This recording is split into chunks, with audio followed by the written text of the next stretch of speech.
बंदी छोड़ सतगुरु रामपाल जी परमेश्वर जी की जय हो। परम पिता परमात्मा सारी सृष्टि के रचनहार कुल मालिक असंख्य ब्रह्मांडों के स्वामी जगत गुरु तीनों लोकों में प्रवेश करके सबका धारण पोषण करने वाले राजाधिराज आत्माधार नाथों के नाथ देवों के देव महादेव सर्वेश्वर महेश्वर मृत्युंजय अजरो अमर आदि अनादि सनातनी प्रभु जगत पिता जगदीश्वर श्री श्री 1008 की उपाधि के वास्तविक अधिकारी अकाल मूरत शब्द स्वरूपी राम वासुदेव सर्वगतम ब्रह्म परम पूजे प्रथम पूजे परम संत परम पुरुष परम धनी परम दयालु सत्य कबीर हक्का कबीर अल्लाहु कबीर अल्लाहु अकबर बाखबर अल्लाह ताला जगत के तारणहार जगत के मुक्तिदाता जगत के जगन्नाथ हारे के सहारे हिंदुओं के राम मुसलमानों के अल्लाह सिखों के वाहिगुरु ईसाइयों के मसीह दया के सागर दयानिधि करुणा के सागर करुणानिधि स्वयंभू परिभू संकट मोचन कष्ट हरण मंगल करण दुख भंजन अविगत कबीर निर्विकार निर्विषम परमात्मा अलय अलेख सतगुरु आदि अनादि सतगुरु असली मर्यादा पुरुषोत्तम असली राम असली कृष्ण असली घनश्याम असली मुरारी राजाओं के राजा महाराजाओं के महाराजा शहंशाहों के शहंशाह सम्राटों के सम्राट भगवानों के भगवान अल्लाहों के अल्लाह प्रभुओं के प्रभु मसीहाओं के मसीह सच्चे वाहिगुरु बाबाओं के बाबा पीरों के पीर सेठों के सेठ जगत सेठ सावलसा सेठ सर्वगुण संपन्न अनंत कोटि कलाओं के स्वामी अनंत कोटि ब्रह्मांडों के नायक योगियों में महायोगी ध्यानियों में महाध्यानी सिद्धों में परम सिद्ध ज्ञानियों में तत्वज्ञानी ब्रह्म ज्ञानी महाज्ञानी परम ज्ञानी सर्वश्रेष्ठ ज्ञानी विज्ञानी युवा कबीर समर्थ कबीर असमवात अमित ओजा सच्चे रहनुमा करीम अल्लाह सुभान अल्लाह दुनिया के अंतिम पैगंबर 8 सितंबर 1951 से गांव धनाना जिला सोनीपत हरियाणा भारतवर्ष की पावन भूमि पे प्रकट रियल कल की भगवान श्री नारायण साकार हरि श्री बाबा साहेब नूर अनंत परमात्मा सच्चे दरवेश सच्चे बाखबर संत श्रोमणी सतगुरु रामपाल जी परमेश्वर जी के चरण कमल में साध संगति से जुड़े हुए देश विदेश से आप और हम सभी सतसेवक भाई बहनों का अनंत कोटि दंडवत प्रणाम।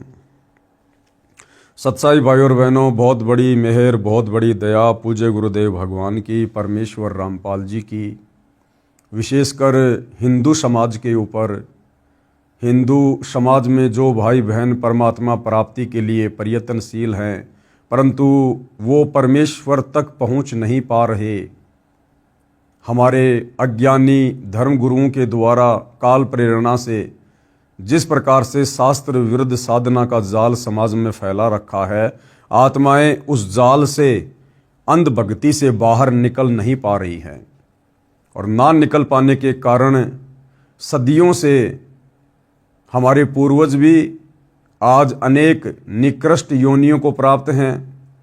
कोई प्रेत बना हुआ है, कोई पितर बना हुआ है, कोई भूत बना हुआ है और हमारे अज्ञानी धर्मगुरु हमारे से भी उनके श्राद्ध निकलवा कर अर्थात भूत पूजा करवा कर उसी योनि में जाने के लिए तैयार कर रहे हैं। तो अब हिंदू समाज से जुड़े भाई बहनों के लिए सतगुरु रामपाल जी के कर कमल से लिखित यह पवित्र पुस्तक हिंदू साहिबान नहीं समझे गीता वेद पुराण एक प्रकार से वरदान साबित हो रही है। साथ में हम सतगुरु रामपाल जी के जितने भी फॉलोअर हैं भाई और बहनों, आप और हमने भी परमेश्वर के द्वारा लिखित इन पुस्तकों को बहुत ही गहनता से पढ़ना चाहिए, एक एक शब्द को ध्यानपूर्वक देखना चाहिए, क्योंकि हमारे जो अन्य भ्रमित भाई बहन हैं वो चाहे किसी भी धर्म से हो, हिंदू मुस्लिम सिख ईसाई जैनी यहूदी बौद्ध, जब कभी हमारी उनसे ज्ञान चर्चा होगी तो हम उनको उसी समय संतुष्ट कर पाएंगे, समझा पाएंगे जब हमें उन विषयों के विषय में जानकारी होगी। तो आप और हमने भी विशेष तौर पर गुरुदेव के द्वारा लिखित पुस्तकों को पढ़ना चाहिए, सुनना चाहिए। यदि वीडियो बन रहे हैं तो ध्यानपूर्वक वीडियो देखकर जानकारी प्राप्त करनी चाहिए। तो इसी कड़ी में आज इस पुस्तक पर हमारा ये 19वें नंबर का वीडियो है। प्रत्येक वीडियो में पूज्य गुरुदेव भगवान के आशीर्वाद से हमें अध्यात्म के विषय में कुछ न कुछ निष्कर्ष अवश्य मिलता है। भाइयों और बहनों, आज के इस एपिसोड में, इस वीडियो में हम जानेंगे कि ये जितने भी तीर्थ बने हैं, जितने भी धाम बने हुए हैं, बद्रीनाथ है, केदारनाथ है, अमरनाथ है, नैना देवी है, ज्वाला देवी है, यानी हिंदू धर्म में ज़्यादातर तीर्थ और धाम प्रचलन में हैं। अंध श्रद्धालु शास्त्र विरुद्ध साधना के तहत वहाँ पर जाते हैं, परंतु वहाँ जाने का उन्हें कोई फ़ायदा है या नहीं है, वो साधना शास्त्रों के अनुसार है या शास्त्रों के विरुद्ध है, या फिर हम भाई बहन हमारे अज्ञानी धर्म गुरुओं के द्वारा भ्रमित किए जाने से उन तीर्थों और धामों पर जाकर व्यर्थ में अपना समय और श्वासें ही बर्बाद कर रहे हैं। तो बहुत सारी बातें आज विशेषकर हिंदू समाज से जुड़े श्रद्धालुओं को जानने को मिलेंगी। तीर्थ तथा धाम क्या है? हिंदू समाज से जुड़े भाई ने प्रश्न किया कि तीर्थों धामों पर श्रद्धा से दर्शनार्थ तथा पूजा करने से हिंदू गुरुजन बहुत पुण्य बताते हैं। ये साधना लाभदायक है या नहीं, कृपया शास्त्रों के अनुसार बताएं। अब हिंदू समाज से जुड़े भाई बहनों को सतगुरु रामपाल जी के सत्संग सुनकर, उनके कर कमल से लिखित पुस्तकों को पढ़कर अध्यात्म के विषय में बहुत कुछ जानकारियां प्राप्त हो रही हैं, तो आगे से आगे उनकी जिज्ञासा बढ़ रही है।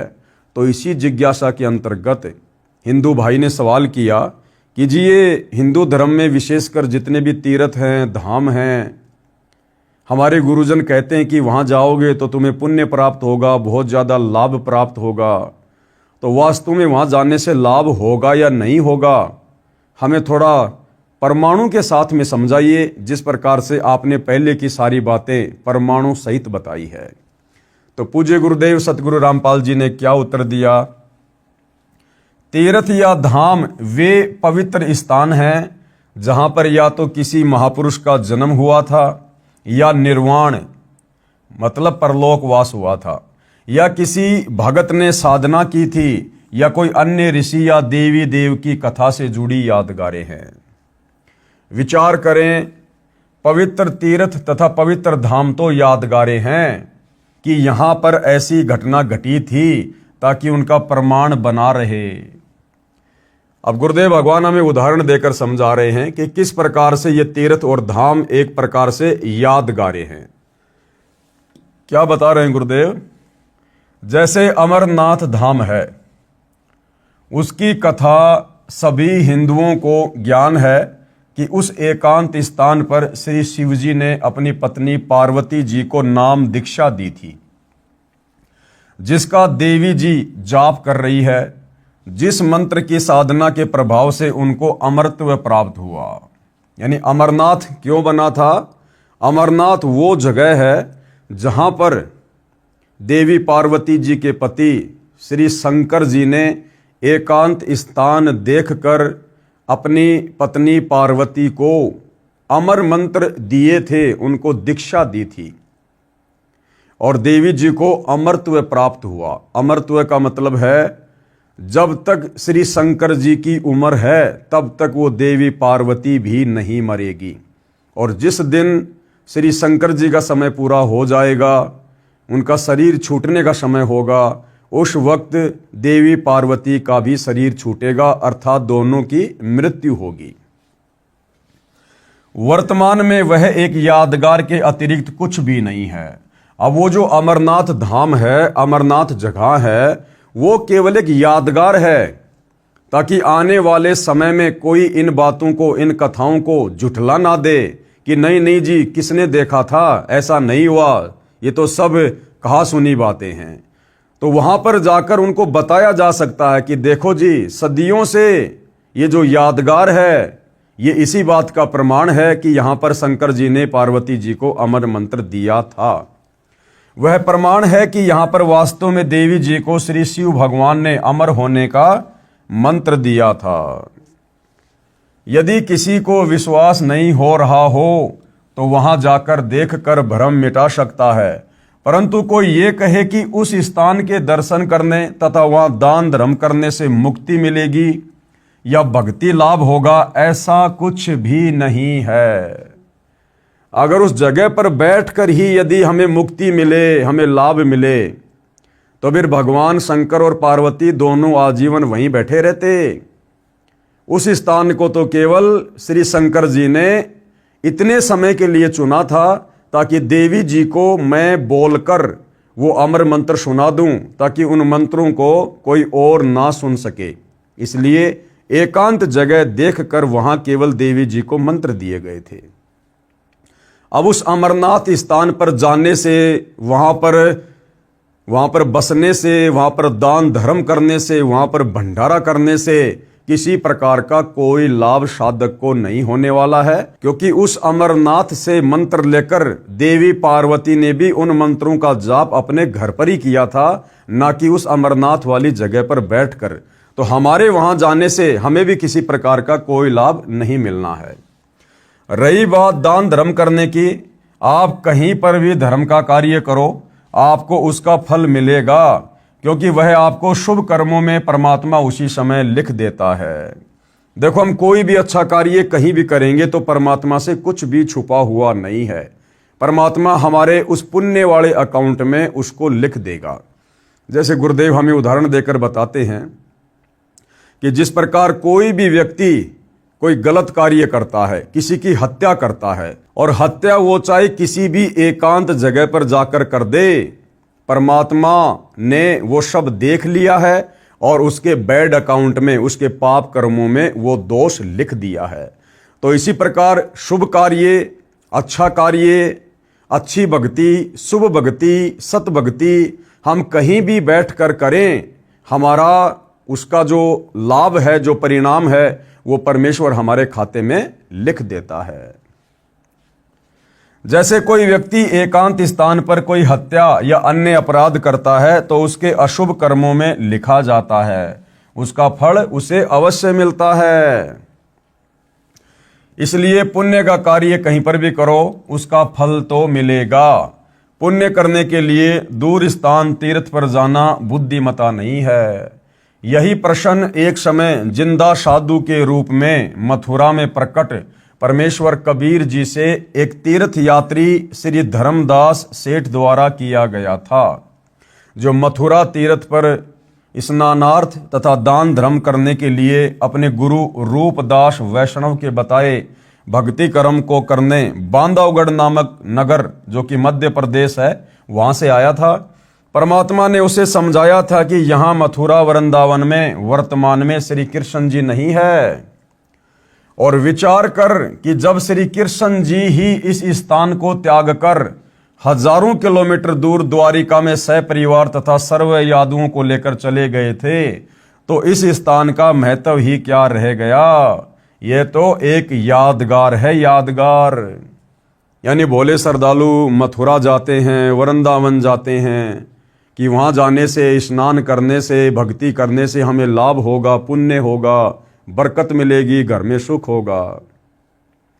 तो सतगुरु रामपाल जी समझाना चाहते हैं कि ऐ नादान हिंदू साहिबानों, कम से कम अपने इतिहास पर तो नजर डालो।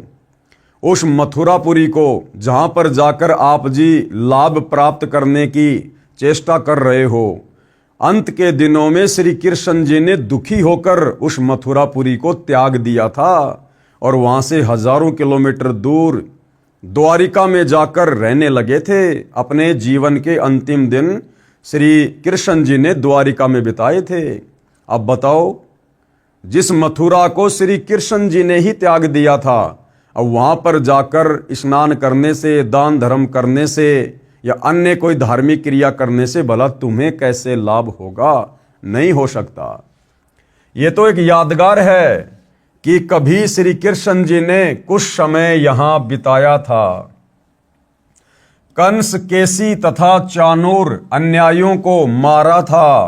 परमात्मा ने कहा कि हे धर्मदास, आप गीता शास्त्र को साथ लिए हो, इसका रोजाना पाठ भी करते हो, इसमें कहीं वर्णन है कि तीर्थ जाया कर अर्जुन, बेड़ा पार हो जाएगा? क्या इस गीता जी में या चारों वेदों में कहीं लिखा हुआ है कि तीर्थों पर जाना चाहिए और तीर्थों पर जाने से भला हो जाएगा, बेड़ा पार हो जाएगा? नहीं, इसमें कहीं वर्णन है कि तीर्थ जाया कर अर्जुन, तेरा बेड़ा पार हो जाएगा। धर्मदास जी ने कहा, नहीं प्रभु, गीता में कहीं पर भी प्रभु का आदेश ऐसा नहीं लिखा है। परमेश्वर जी ने कहा कि गीता अध्याय 16 श्लोक 23 को पढ़, उसके अनुसार तो ये तीर्थ यात्रा शास्त्र में वर्णित न होने से व्यर्थ साधना है।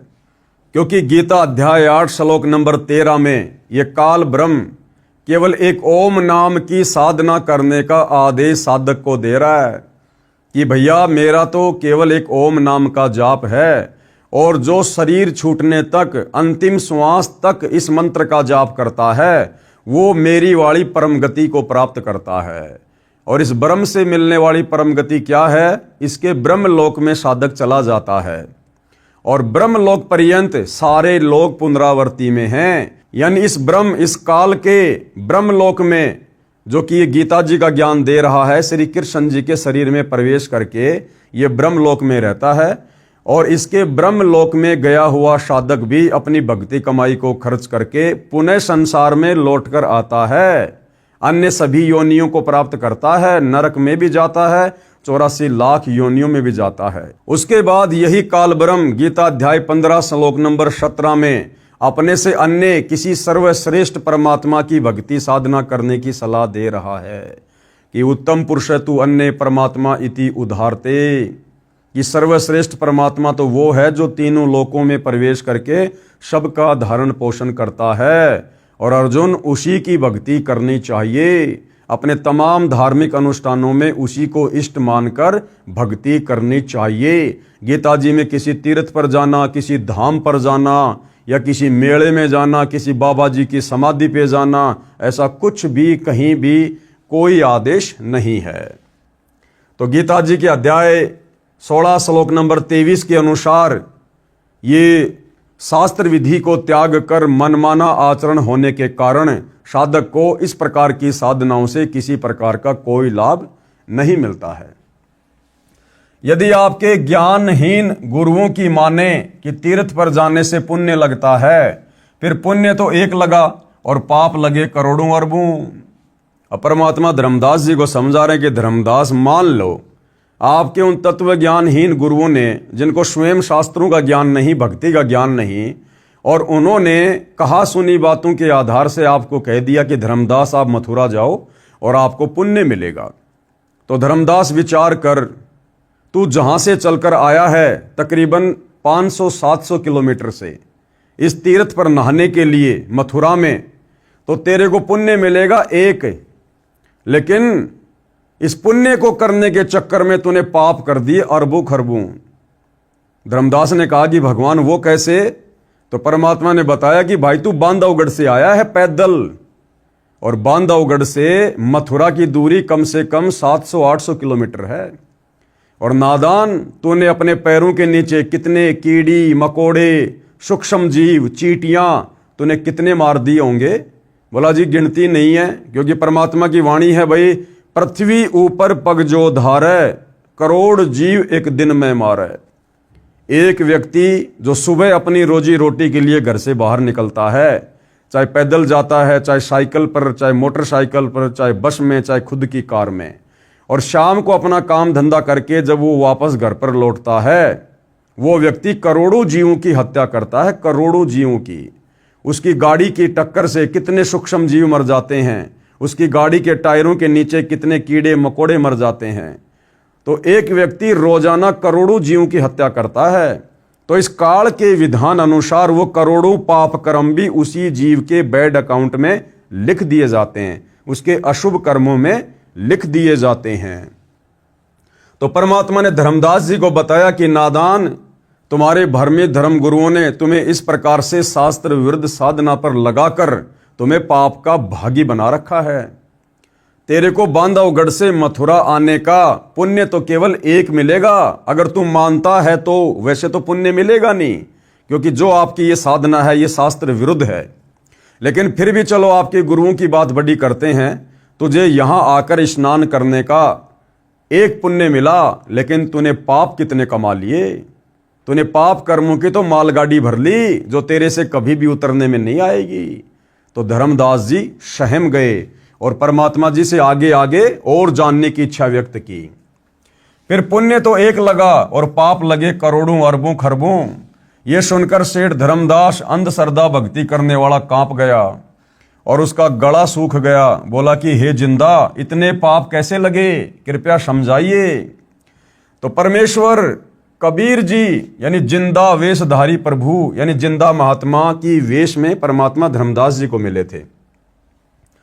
परमात्मा ने समाधान इस प्रकार किया, कहा कि हे धर्मदास, आप बांधवगढ़ से मथुरा नगरी में वृंदावन में आए हो।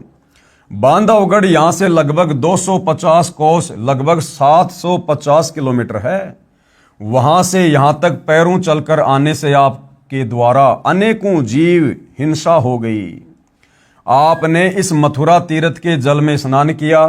करोड़ों सूक्ष्म जीव भी तीर्थ के जल में थे जो आपके स्नान करने से रगड़ लगने से मारे गए, तथा आप जी ने भोजन बनाने से पहले जो चौका गारा तथा गाय के गोबर से लीपा उसमें उसी जल का प्रयोग किया, तथा पृथ्वी पर उपस्थित जीव चौका लीपते समय करोड़ों जीव मारे गए।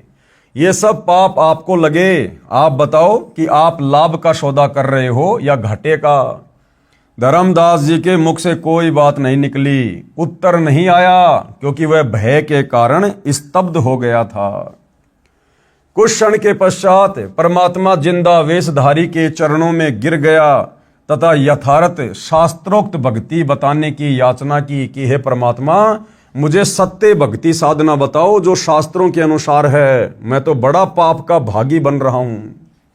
परमात्मा कबीर जी ने शास्त्रों में वर्णित साधना करने को बताई तथा अन्य सब आन उपासना यानी पाखंड पूजा त्यागने को कहा कि धर्मदास, ये तीर्थों पे जाना, धामों पे जाना, ये पैदल यात्रा करना, ये कावड़ लेके आना, ये सब शास्त्रों के विरुद्ध होने से तुम्हें पाप का भागी बनाती है, पुण्य तुम्हें नहीं मिलता।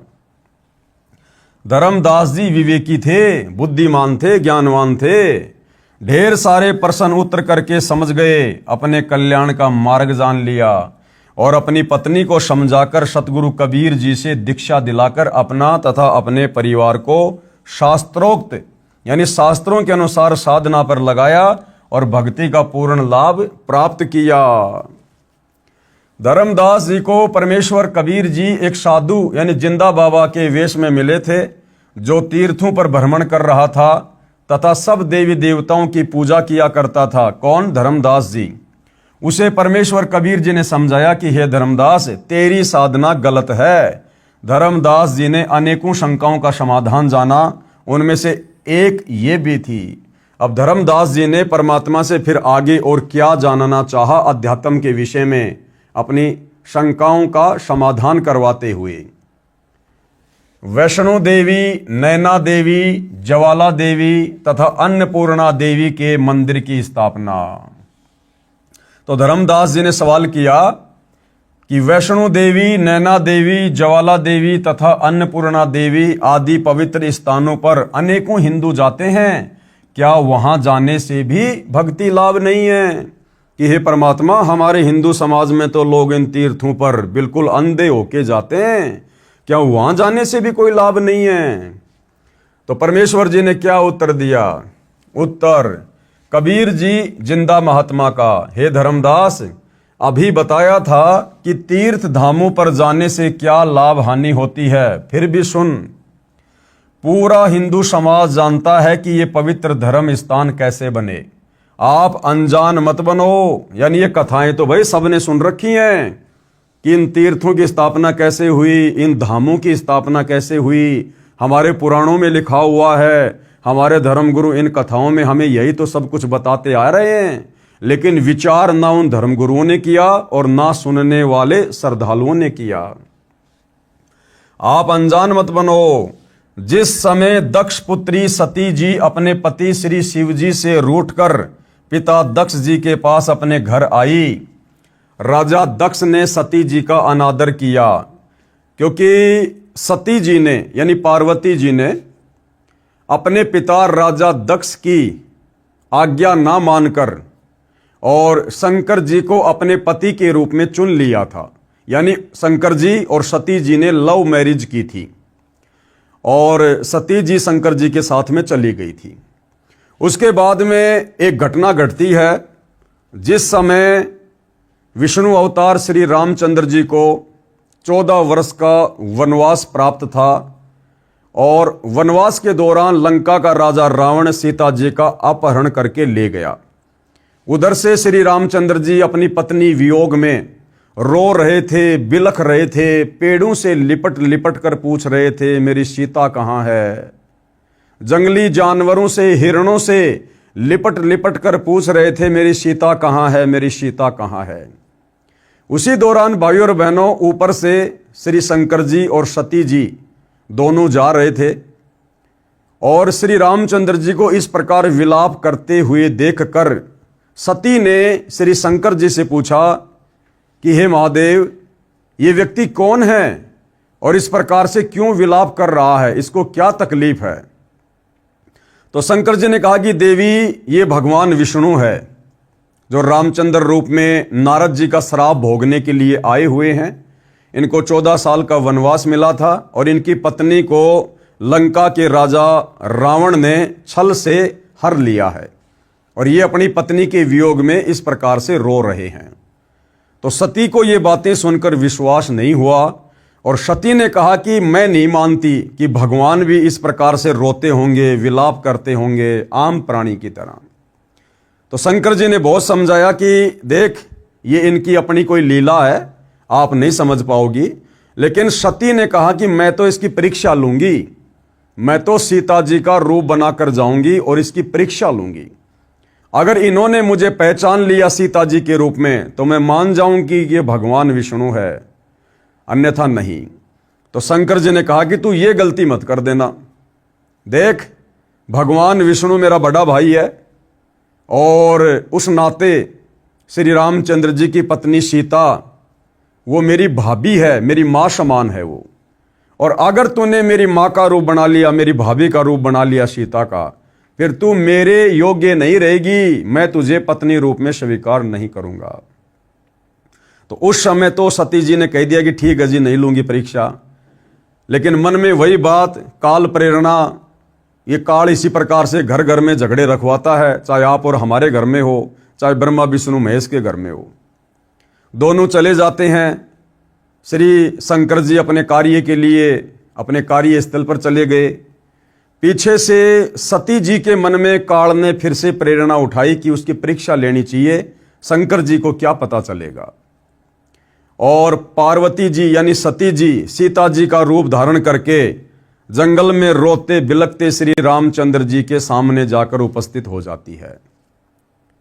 उधर से रामचंद्र जी की बुद्धि इस काल ने ऑन कर दी, क्योंकि गीता जी में यह काल कह रहा है अर्जुन को कि अर्जुन, बलवानों का बल और बुद्धिमानों की बुद्धि मेरे हाथ में है, चाहूं जिसका रिमोट ऑन कर दूं। तो उसी समय श्री रामचंद्र जी की इस काल ने, इस ब्रह्म ने, गीता का ज्ञान देने वाले भगवान ने बुद्धि ऑन कर दी और रामचंद्र जी ने तुरंत पहचान लिया और कहा कि हे दक्ष पुत्री माया, भगवान शंकर को कहां छोड़ के आ गई। अब इतना सुनते ही सती जी तो बिल्कुल ठंडी हो गई कि भाई इसने तो मुझे पहचान लिया, ये तो वास्तव में भगवान विष्णु है। तो उसने कहा जी मैं तो आपकी परीक्षा लेने आई थी, मुझे विश्वास नहीं हो रहा था। इतना कह के वो तो वहां से चली गई।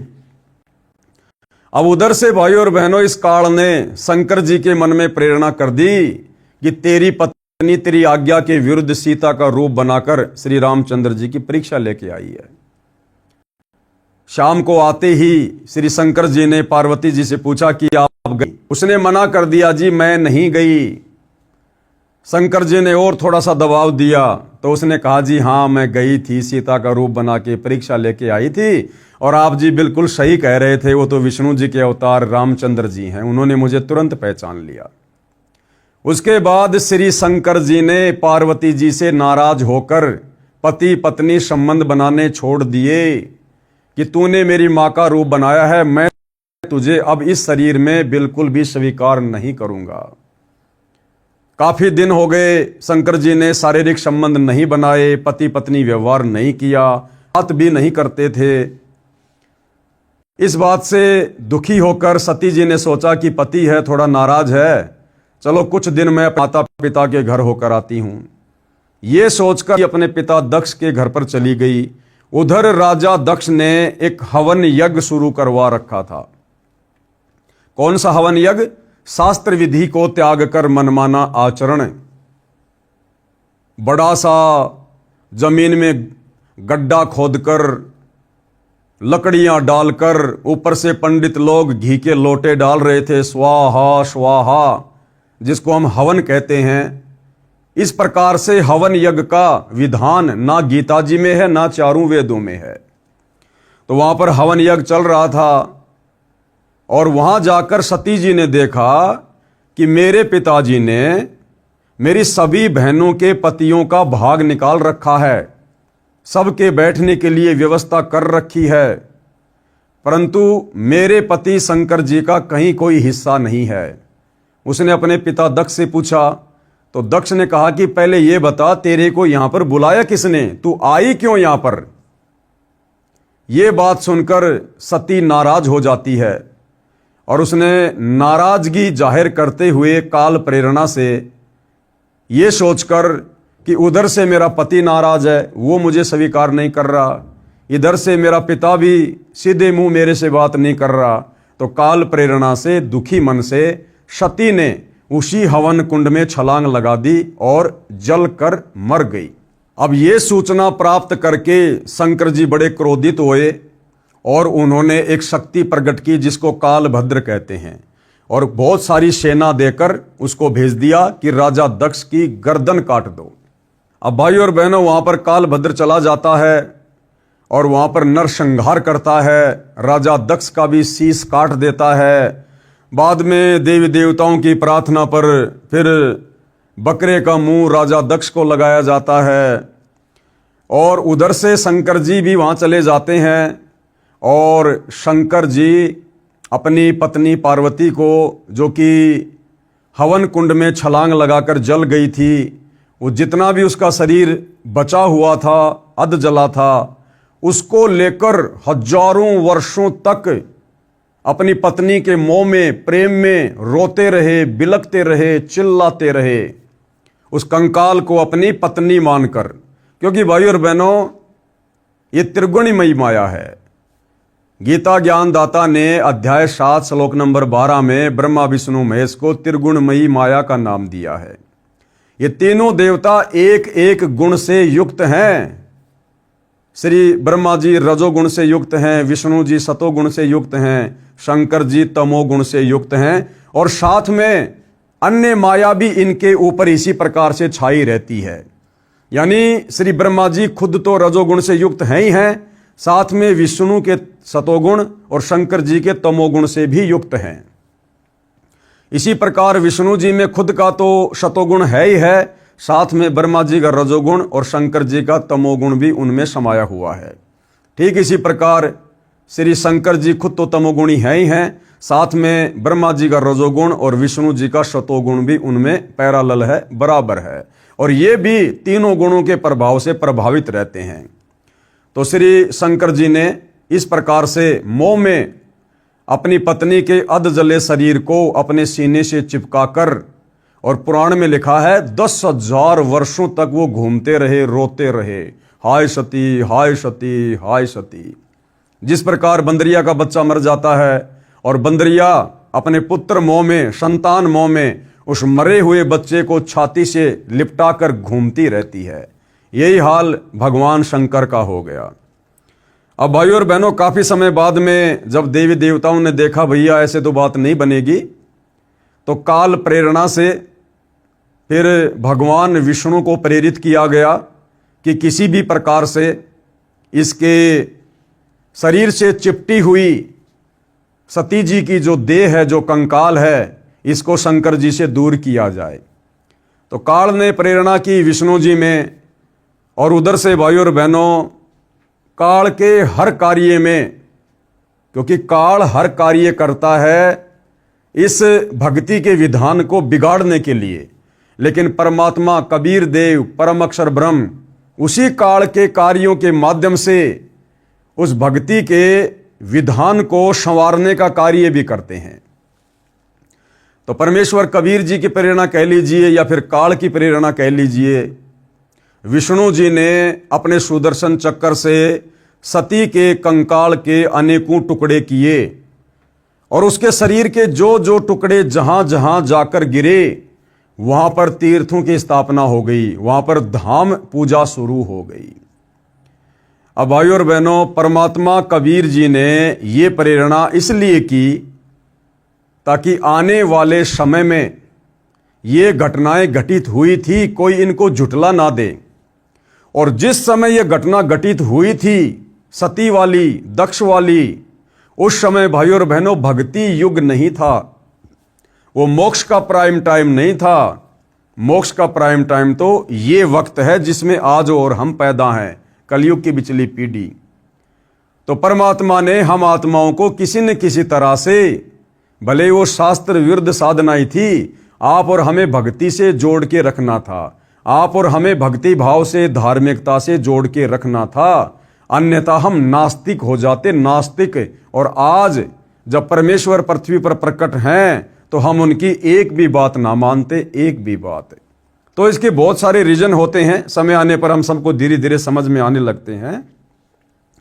तो कहने का मतलब है धर्मदास जी को कबीर परमात्मा जिंदा महात्मा के रूप में ये कथा सुना रहे हैं, राजा दक्ष और पार्वती वाली, शंकर जी और पार्वती वाली।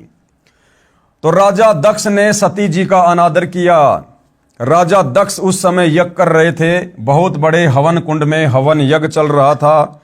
सती जी अपने पिता की बातों का दुख मानकर हवन कुंड की अग्नि में गिरकर जल मरी। भगवान शिव को पता चला तो उन्होंने बचे हुए नर कंकाल को उठाया तथा पत्नी के वियोग में उसे उठाए फिरते रहे। पत्नी के मोहवश महादुखी थे। बताओ, हमारे भगवान भी शंकर, जिनको महादेव कहते हैं, मृत्युंजय कहते हैं, सर्वेश्वर कहते हैं, भगवान शंकर भी मोह माया के वशीभूत हैं। ये भी काल के जाल से बाहर नहीं है। आपके पुराण में लिखा है कि 10,000 वर्षों तक सती पार्वती जी के कंकाल को लिए घूमते रहे। फिर श्री विष्णु जी ने सुदर्शन चक्र से उस कंकाल यानी अस्थि पिंजर के टुकड़े टुकड़े कर दिए। उस समय श्री शिव जी का मोह भंग हुआ। सती जी के शरीर के भाग कहीं कहीं गिरे। और कहां कहां गिरे सती जी के शरीर के भाग? वैष्णो देवी मंदिर की स्थापना। ये वैष्णो देवी मंदिर की स्थापना कैसे हुई? वैष्णो देवी तीर्थ की स्थापना कैसे हुई?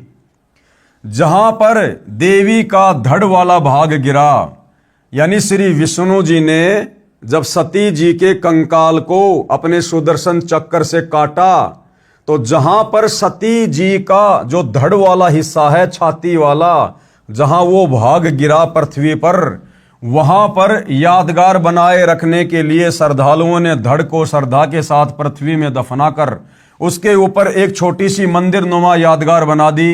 बाद में समय अनुसार इसका विस्तार होता रहा, यानी वहां बड़ा मंदिर बन गया। इस यादगार को देखने और वहां पर पूजा करने जाने से कोई पुण्य नहीं है। अरे वो तो डेड बॉडी का एक हिस्सा है, मर्त शरीर का, अपितु पाप लगता है। क्यों? क्योंकि वो शास्त्र विरुद्ध होने से मनमाना आचरण हो गया। अपितु पाप लगता है जो आने जाने में जीव हिंसा होती है। फिर नैना देवी कैसे बनी? नैना देवी के मंदिर की स्थापना। अब जहां पर सती जी के वो आंखों वाला हिस्सा गिरा, वहां पर नैना देवी के रूप में यादगार स्थापित हो गई।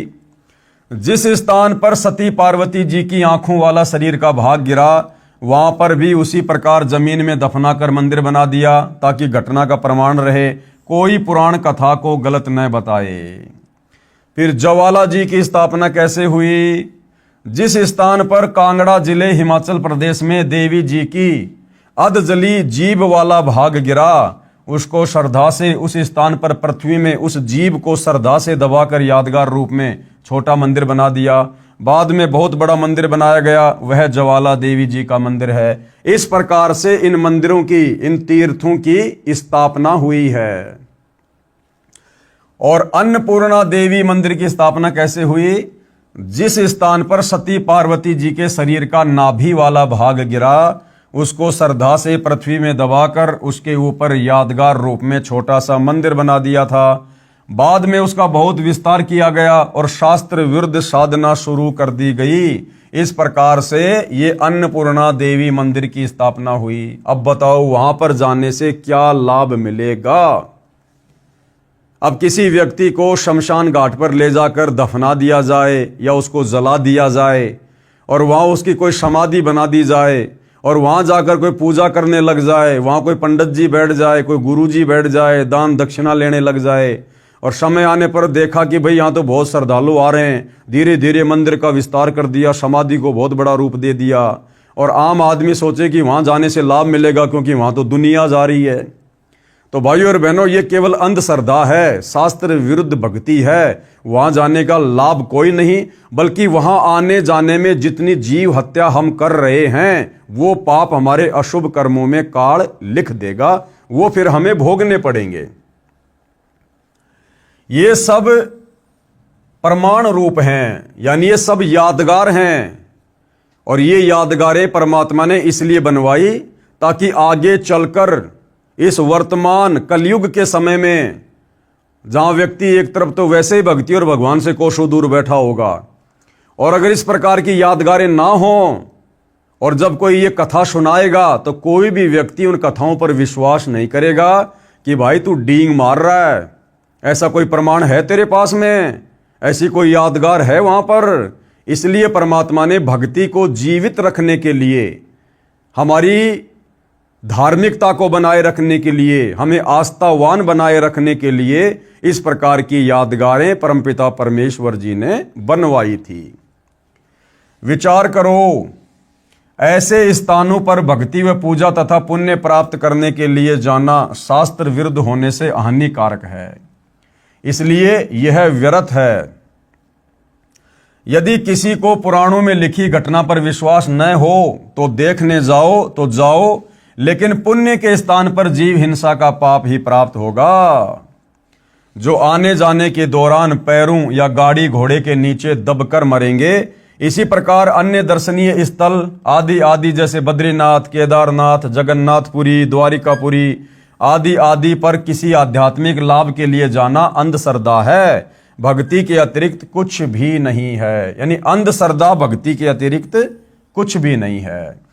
तो गुरुदेव कहते हैं भले आप इन पुराणों की सत्यता के लिए उन तीर्थों पर जाना चाहो देखने के लिए तो जाओ, आपकी मर्जी है, लेकिन आपको लाभ किसी प्रकार का कोई नहीं मिलेगा, उल्टा आपको हानि प्राप्त होगी। आप हिंसा के भागी बनेंगे और आपके बैड अकाउंट में काल ये सारे पाप कर्म लिख देगा। और भाइयों और बहनों, ये सारी यादगारें केवल वर्तमान समय तक के लिए ही परमात्मा ने सुरक्षित रखनी थी, ताकि हम इन तमाम प्रकार की घटनाओं पर यकीन कर सकें और तुरंत तत्वदर्शी संत से आगे का ज्ञान लेकर शत भक्ति शुरू कर सकें। इसलिए सतगुरु रामपाल जी से तत्व ज्ञान समझ में आने के बाद उनके फॉलोवर ने कभी भी ऐसी जगहों पर भूल कर भी नहीं जाना चाहिए, दर्शन के लिए भी नहीं जाना चाहिए, पुण्य प्राप्ति तो बहुत दूर की बात है। केदारनाथ मंदिर भारत में तथा पशुपति नाथ मंदिर नेपाल में कैसे बना? अब ये क्या रहस्य है कि जो केदारनाथ मंदिर है वो भारत में है तथा पशुपति नाथ मंदिर नेपाल में है? इतना लंबा डिस्टेंस कैसे, इतनी लंबी दूरी कैसे?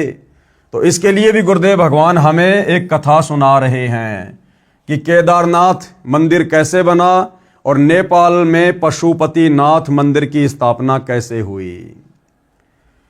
महाभारत में कथा है कि पांचों पांडव युधिष्ठिर, अर्जुन, भीम, नकुल व सहदेव जीवन के अंतिम समय में हिमालय पर्वत पर तप कर रहे थे।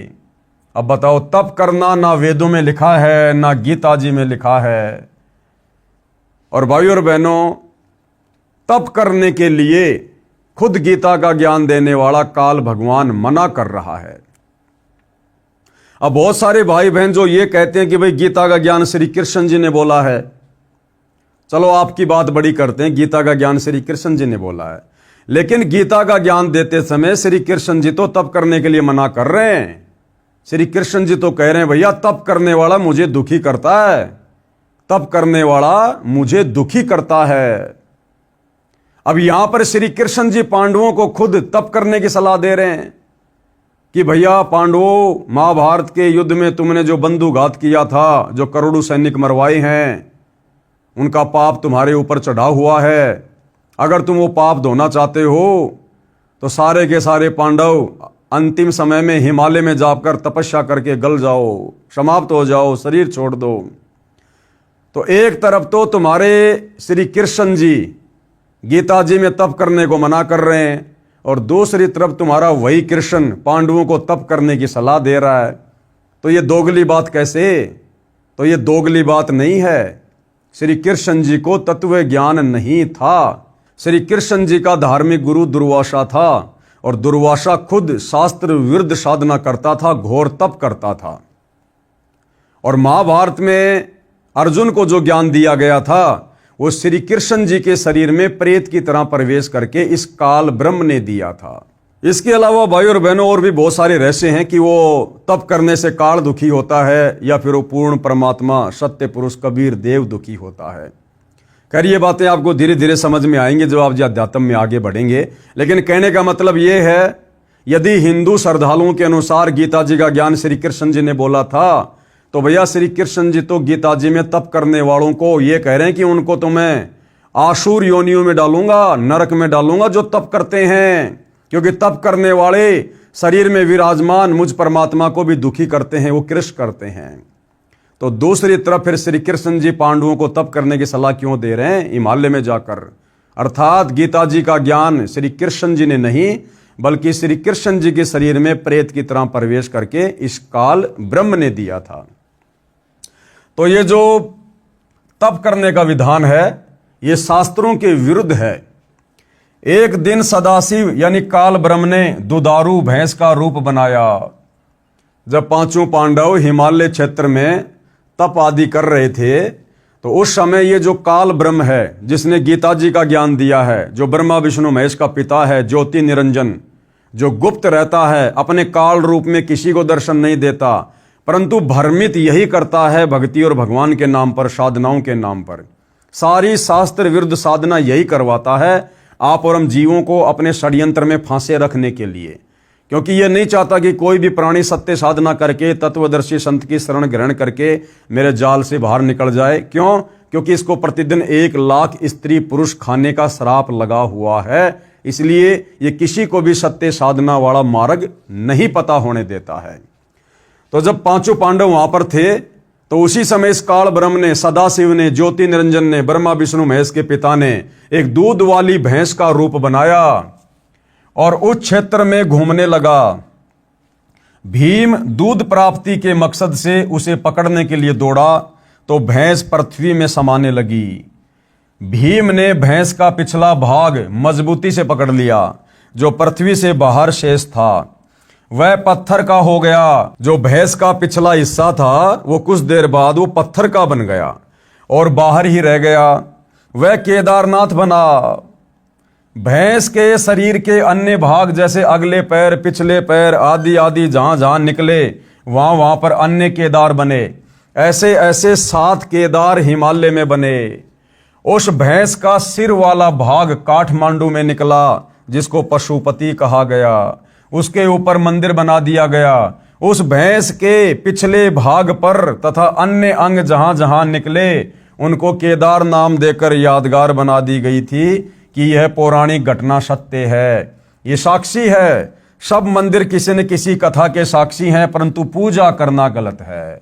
अब बताओ भाई, उस केदारनाथ में जाकर भैंस का पिछला हिस्सा जो टट्टी पेशाब का हिस्सा है, मलमूत्र का हिस्सा है, उस भैंस के पिछले भाग को पूजने से क्या मिलेगा जो पत्थर की शिला है? ये विचार करने की बात है। अरे पूजना तो हमने परमात्मा को है जो परम सुखदायक है। हमने भैंस का पीछे का मलमूत्र का हिस्सा थोड़े ना पूजना है।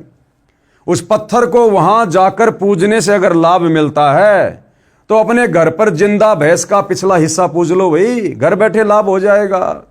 परंतु ये साधना इस काल के द्वारा हम आत्माओं को भक्ति मार्ग से भटकाने के लिए शुरू करवाई गई थी और शास्त्र विरुद्ध होने के कारण इस प्रकार की ओछी आदि अधूरी घटिया साधनाओं का साधक को किसी प्रकार से कोई लाभ प्राप्त नहीं होता, उल्टा वहां जाकर वो पाप का भागी बनता है। उसके बाद क्या कह रहे हैं गुरुदेव, लगभग 100 वर्ष पहले केदारनाथ पर अधिक वर्षा के कारण दलदल अधिक हो गई थी। लगभग 60 वर्ष तक वहां कोई पूजा आरती नहीं की गई, न कोई दर्शन करने गया था। बाद में 30-40 वर्ष से दोबारा से दर्शनार्थी जाने लगे। सन 2012 में केदारनाथ धाम के दर्शनार्थ व पूजार्थ गए लाखों व्यक्ति बाढ़ में बह गए। अब बताओ भाइयों और बहनों, क्या वहां परमात्मा बैठा था, भगवान शंकर बैठा था? अगर वहां भगवान शंकर बैठे होते तो क्या भगवान शंकर अपनी पूजा के लिए वहां आने वाले भक्तों की रक्षा नहीं करता? क्या उस घटना को भगवान शंकर टाल नहीं सकता था? क्या भगवान शंकर में इतनी भी पावर नहीं है, इतनी भी शक्ति नहीं है जो अपने भक्तों की रक्षा कर सके? लेकिन भाइयों और बहनों, ये शास्त्र विरुद्ध साधना है और इस प्रकार की शास्त्र विरुद्ध साधना से भगवान शंकर भी नाराज होता है। इसलिए कई हजारों की संख्या में वहां पर श्रद्धालु मारे गए। परिवार के परिवार अंधश्रद्धा भक्ति करने वाले मारे गए। यदि ये साधना पवित्र गीता में वर्णित होती तो वहां जाने वाले श्रद्धालु मर भी जाते तो भी पुण्यों के साथ परमात्मा के दरबार में जाते, परंतु शास्त्र विरुद्ध भक्ति करते हुए ऐसे मरते हैं तो व्यर्थ जीवन गया। तीर्थ तथा धाम की अन्य जानकारी। अब ये तो भाइयों और बहनों मोटे मोटे धाम थे, मोटे मोटे तीर्थ थे, केदारनाथ, बद्रीनाथ, अमरनाथ, पशुपतिनाथ। इसके अलावा भी और बहुत सारे तीर्थ हमारे भारत देश में हैं, जहां पर प्रतिवर्ष लाखों की संख्या में अंध श्रद्धालु पुण्य प्राप्त करने के लिए या वर्तमान में तो बहुत सारे भाई बहन खाली पिकनिक मनाने के लिए घूमने फिरने की दृष्टि से भी जाते हैं। तो वहां जाने से उनको लाभ होता है या नहीं होता है? वो साधना शास्त्रों के अनुकूल है या शास्त्रों के विरुद्ध है? और वो तीर्थ कौन कौन से हैं, कहां कहां हैं और कैसे उन तीर्थों की स्थापना हुई? जब हम उनके विषय में जानेंगे तो भाइयों और बहनों, वहां जाने का शौपन में भी हमारा मन नहीं करेगा। उन तीर्थों पर जाने का शौपन में भी हमारा मन नहीं करेगा जिन तीर्थों पर आध्यात्मिक अज्ञानता के चलते हमारे नादान धर्म गुरुओं द्वारा भ्रमित किए जाने के कारण लाखों श्रद्धालु प्रतिवर्ष जाते हैं और सैकड़ों की संख्या में तो आते जाते समय रास्ते में एक्सीडेंट में मर जाते हैं। क्यों? क्योंकि हम हिंदू भाई बहनों को अपने धर्म ग्रंथों में लिखी उन तीर्थों के विषय में जो सत्यता है अभी उसका ज्ञान नहीं है। हम केवल भेड़ चाल में चल रहे हैं, हम देखा देखी को ज्यादा महत्व देते हैं। और जब हमें सत्यता का पता चलेगा कि उन तीर्थों की स्थापना कैसे हुई, कैसे कैसे घटिया कर्म वहां किए गए जिस कारण से वो तीर्थ कहलाए, अब यदि हम वहां लाभ प्राप्ति के लिए जाएंगे तो हमारे से बड़ा मूर्ख फिर कोई नहीं कहलाएगा। तो हकीकत क्या है जो हमारे पुराणों में वर्णित है? तीर्थ तथा धाम की अन्य जानकारी। किसी साधक ऋषि ने किसी स्थान या जलाशय पर बैठकर साधना की या अपनी आध्यात्मिक शक्ति का कोई प्रदर्शन किया, वह अपनी भक्ति कमाई करके साथ ले गया तथा अपने इष्ट लोक को प्राप्त हुआ।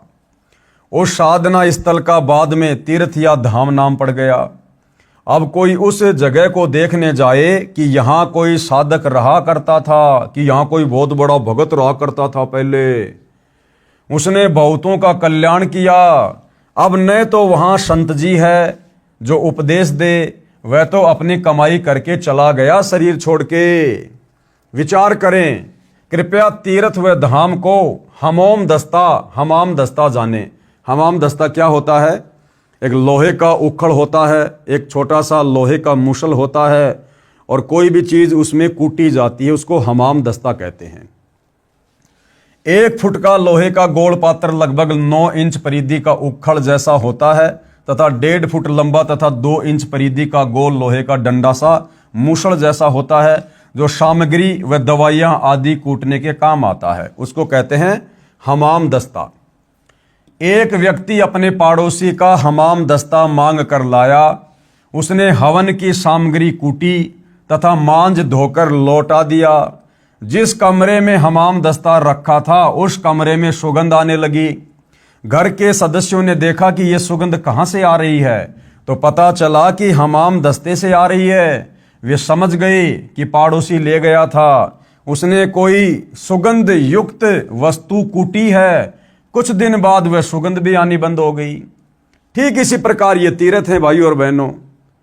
उस जगह पर जहां आज तीर्थ बने हुए हैं, किसी भगत ने, किसी साधक ने, किसी ऋषि ने, जैसा भी उसको ज्ञान प्राप्त था, उसने वो साधना की थी, वो भक्ति की थी।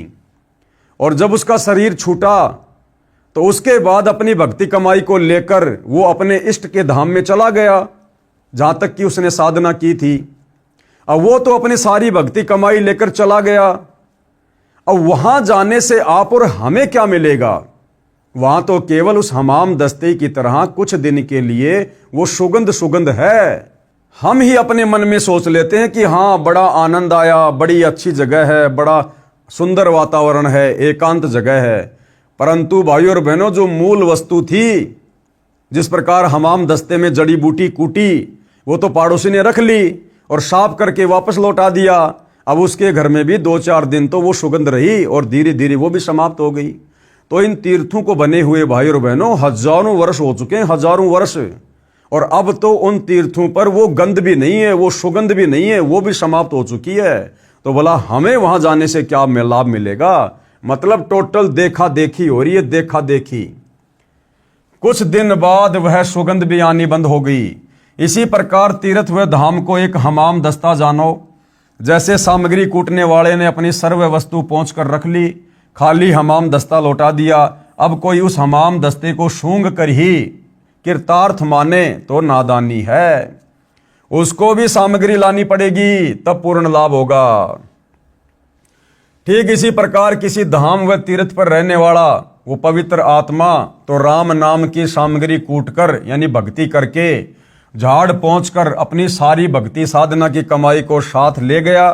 बाद में अनजान श्रद्धालु उस स्थान पर जाने मात्र से कल्याण समझे तो उनके मार्गदर्शक यानी गुरुओं की शास्त्र विधि रहित बताई साधना का ही परिणाम है। उस महान आत्मा संत की तरह प्रभु साधना करने से ही कल्याण संभव है, उन तीर्थों पर जाने से नहीं। जिस प्रकार उन तीर्थों वाली जगह पर पहले वो साधु महात्मा ऋषि बैठकर भक्ति किया करता था, हमने भी उसी प्रकार से भाई भक्ति करनी पड़ेगी, तब हमें लाभ प्राप्त होगा। खाली उस जगह को देखने मात्र से कोई लाभ नहीं है। उसके लिए तत्वदर्शी संत की खोज करके उससे उपदेश लेकर आजीवन भक्ति करके मोक्ष प्राप्त करना चाहिए। शास्त्र विधि अनुकूल सत साधना मुझ दास रामपाल दास के पास उपलब्ध है, कृपया निःशुल्क प्राप्त करें। अब आगे गुरुदेव क्या समझा रहे हैं? तीर्थ स्थापना के प्रमाण। अब ये जितने भी तीर्थ धाम हैं नदियों के किनारे या तालाबों के किनारे, क्योंकि पहले हमारे साधु संत महात्मा ऋषिजन जो अपनी नादानी और अज्ञानता के चलते और घर परिवार को त्याग कर कर्म सन्यासी बनकर, जो कि गीता जी के विरुद्ध है, ये भक्ति करने के लिए जंगलों में चले जाया करते थे, किसी नदी के किनारे चले जाया करते थे और वहां बैठकर अपनी साधना किया करते थे जैसा भी उनको प्राप्त थी। और उनके मरने के बाद में वहां पर वो तीर्थ बन गए, वो धाम बन गए। तो इन तमाम प्रकार के धामों की, तीर्थों की, जहां पर आज ज्यादातर हिंदू समाज अज्ञानता में भटक रहा है, इनकी स्थापना कैसे हुई? जब हम इनकी स्थापना के बारे में जानेंगे भाइयों और बहनों, हमारे धर्मशास्त्रों में लिखा हुआ पढ़ेंगे, हमें शर्म आएगी, शर्म। और वहां जाकर हमें सद्बुद्धि आएगी या हम दुर्बुद्धि का शिकार होंगे, वो भी हमें पता चलेगा। सबसे पहले है शुक्र तीर्थ कैसे बना। शुक्र तीर्थ श्री ब्रह्मा पुराण लेखक कृष्ण देपायन अर्थात वेद व्यास जी प्रकाशक, गीता प्रेस गोरखपुर, पेज नंबर 167 168 पर भृगु ऋषि का पुत्र कवि अर्थात शुक्र ने गौतमी नदी के उत्तर तट पर जहां भगवान महेश्वर की आराधना करके विद्या पाई थी, वह स्थान शुक्र तीर्थ कहलाता है। अब बताओ, उसने तो वहां बैठकर अपनी भक्ति की और जो भक्ति कमाई करी मरने के बाद अपने साथ लेकर चला गया। और वहां जाकर हमें कैसे लाभ मिलेगा, हमें कैसे फायदा मिलेगा? भाई जैसे कहीं कोई सत्संग चल रहा है, महाराज जी सत्संग कर रहे हैं और वहां पर खीर और हलवा बनाने के लिए एक भट्ठी बनाई गई, खीर बनाई गई, हलवा बनाया गया और वो सत्संग 2 या 3 दिन का चला। लोगों ने सत्संग भी सुना और साथ में बढ़िया बढ़िया भोजन भी खाया, हलवा खाई, खीर खाई। अब वो सत्संग समाप्त हो गया, श्रद्धालुओं ने सारा सामान वहां से उठा लिया, टेंट भी उखाड़ लिए, महाराज जी भी चले गए, भगत भी चले गए। अब वो भट्ठी पड़ी है, राख पड़ी है। अब कोई व्यक्ति वहां जाकर ये कहे कि चल तुझे वहां लेके चलता हूं जहां पर महाराज जी आए थे, सत्संग किया था और वहां पर खीर बनाई थी, हलवा बनाया था। और वो व्यक्ति वहां जाकर देखता है कि वहां पर वो भट्ठी है और भट्ठी के चारों तरफ राख है। अब भाई ना वहां पर हलवा मिल सकता, ना वहां पर आपको खीर मिलेगी। वो तो जिस समय वो महात्मा था, सत्संग कर रहा था, अगर उस समय आप जी होते, वहां जाते, तो सत्संग भी सुनने को मिलते और बढ़िया बढ़िया भोजन भी खाने को मिलते। अब महाराज जी तो अपना सामान समेट कर कहीं और चला गया सत्संग करने के लिए। अब वहां तो केवल वो भट्ठी भट्ठी है, वो केवल यादगार है कि हां यहां पर सत्संग हुआ था, इस भट्ठी के ऊपर खीर बनी थी, हलवा बना था, वो केवल यादगार है। उस भट्ठी के चाहे 50 चक्कर काट लो, आपकी भूख शांत नहीं हो सकती। तो इसी प्रकार ये जितने भी तीर्थ हैं, धाम हैं, वहां पर किन किन लोगों ने कैसी कैसी घटनाओं को जन्म दिया, क्या क्या घटनाएं घटित हुई, किसी ने अच्छे कार्य किए, किसी ने बुरे कार्य किए, उसके बाद वो तो शरीर छोड़ के चले गए और पीछे से हमारे नादान धर्मगुरुओं ने काल प्रेरणा से हमें अध्यात्म के नाम पर भटकाने के लिए उनको तीर्थों का नाम देकर और अपनी धार्मिक पूजाएं शुरू करवा दी, अपनी पेट पूजा के लिए वहां पर एक प्रकार से धार्मिक धंधा शुरू करवा दिया। तो इस प्रकार से ये शुक्र तीर्थ की स्थापना हुई थी, जहां पर वर्तमान में जाने से हमें किसी प्रकार का कोई लाभ नहीं है। अब आगे ध्यान से पढ़ना भाइयों और बहनों। सरस्वती संगम तीर्थ तथा पुरूरव तीर्थ, इनकी स्थापना कैसे हुई, जहां पर लाखों श्रद्धालु प्रति वर्ष जाते हैं। श्री ब्रह्मा पुराण पेज नंबर 172 173 पर ये प्रमाणित बातें हैं। सतगुरु रामपाल जी ने अपने हाथ से, अपने तरफ से एक भी मनमुखी बात, एक भी मनमुखी शब्द नहीं लिखा है।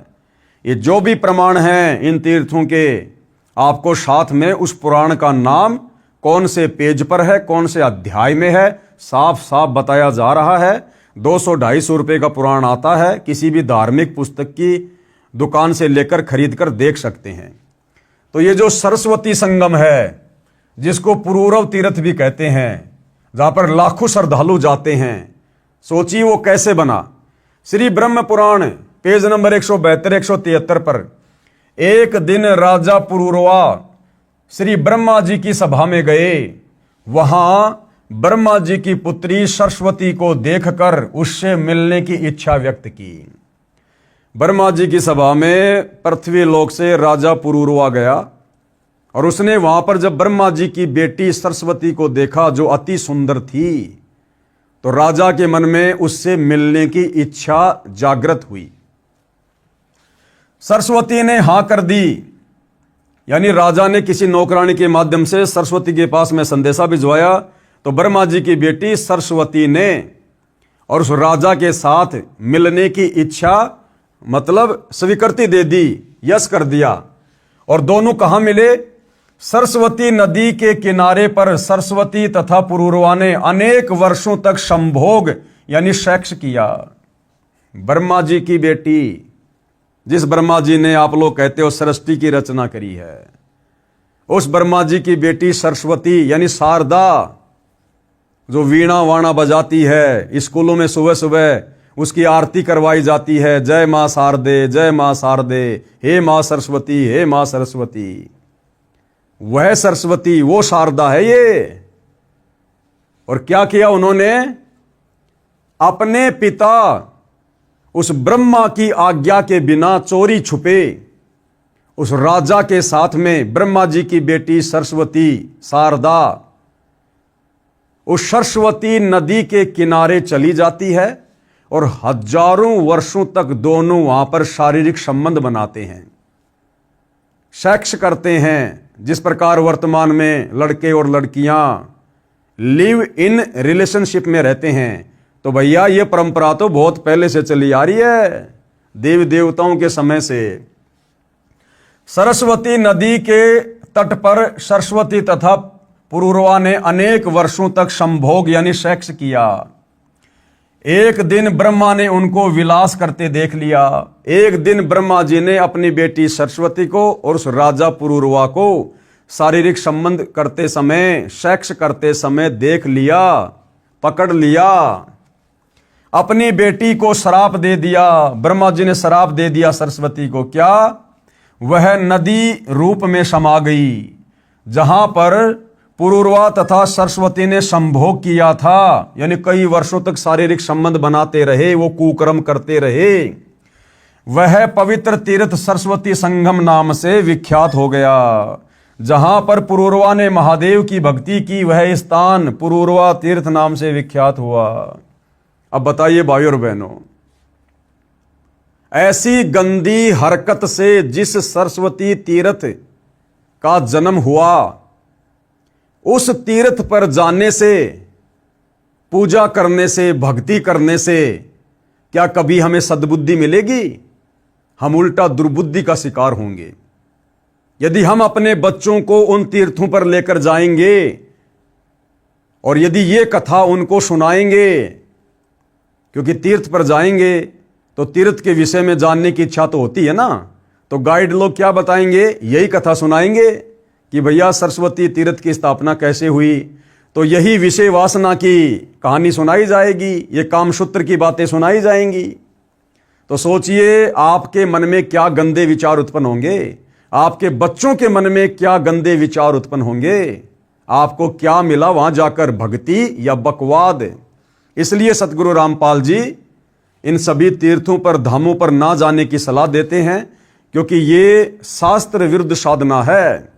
गीता अध्याय 16 श्लोक 23 के अनुसार शास्त्र विधि को त्याग के जो मनमाना आचरण किया जाता है, उससे ना कोई लाभ मिलता है, ना कोई सिद्धि मिलेगी, ना कोई रिद्धि मिलेगी और ना अंत में मोक्ष मिलेगा। तो ये है भाइयों और बहनों सरस्वती संगम तीर्थ की कहानी। आगे देखिए 3 नंबर, वृद्धा संगम तीर्थ। इस वृद्धा संगम तीर्थ की नींव कैसे पड़ी?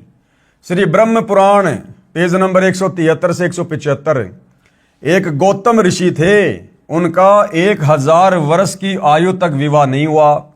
वह वेद ज्ञान भी नहीं पढ़ा था, केवल गायत्री मंत्र याद था, उसी का जाप करता था। एक दिन वह एक पर्वत पर एक गुफा में गया। वहां पर 90,000 वर्ष की आयु की एक बुढ़िया स्त्री मिली। दोनों ने विवाह कर लिया। बताओ, उस ऋषि ने जो भक्ति करने गया था और थोड़ी सी उम्र का था, और उसने अपने दादी की उम्र की 90,000 साल की बुढ़िया के साथ में उसने शादी कर ली। एक दिन वशिष्ठ ऋषि तथा वामदेव ऋषि वहां गुफा में अन्य ऋषियों के साथ आए। उन्होंने गौतम ऋषि का उपहास किया। कहा कि हे गौतम जी, ये बुढ़िया आपकी माँ है या आपकी दादी माँ है? उनके जाने के पश्चात दोनों बहुत दुखी हुए। अगस्त ऋषि की राय से गोदावरी नदी के गोमती तट पर गए और कठोर तपस्या करने लगे। उन्होंने भगवान शंकर और विष्णु का शतवन किया, यानी आराधना की, तथा पत्नी के लिए गंगा जी को भी खुश किया।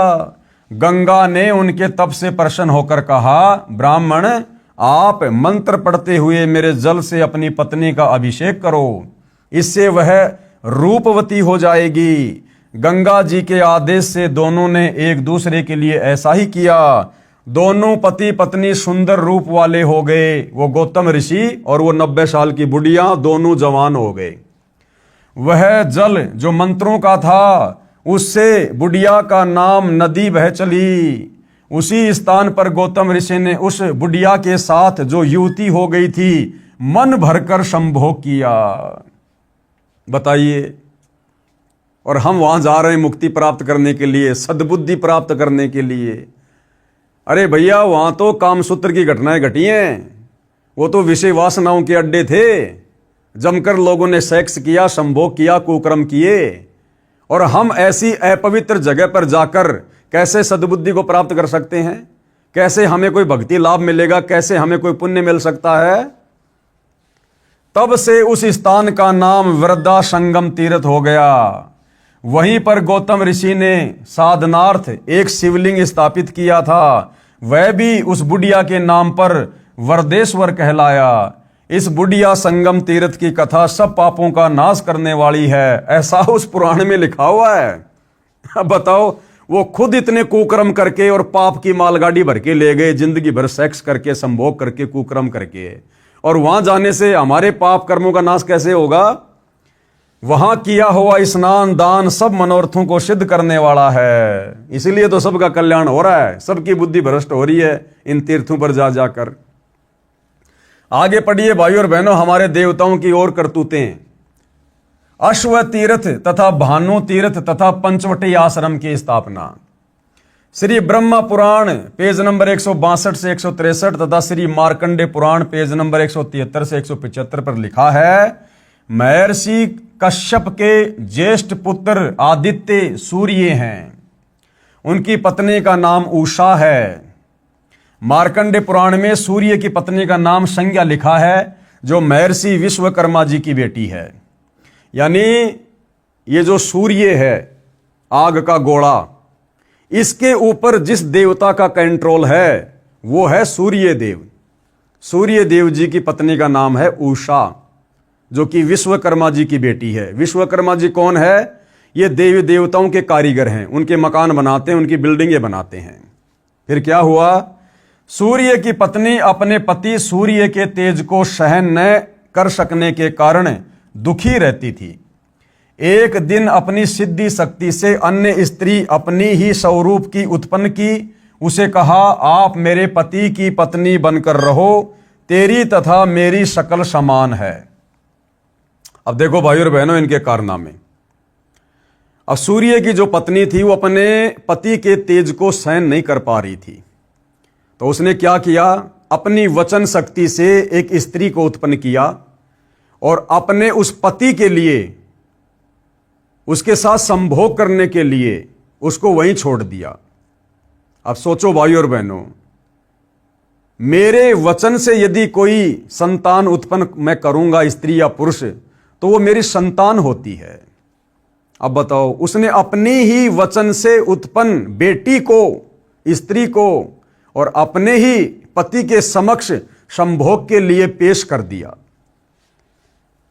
और क्या कहा उसने? उषा ने, आप यह भेद मेरी संतान तथा मेरे पति को नहीं बताना। यह कहकर संज्ञा यानी उषा तप करने के मकसद से उत्तर कुरुक्षेत्र में चली गई। वहां घोड़ी का रूप धारण करके तपस्या करने लगी।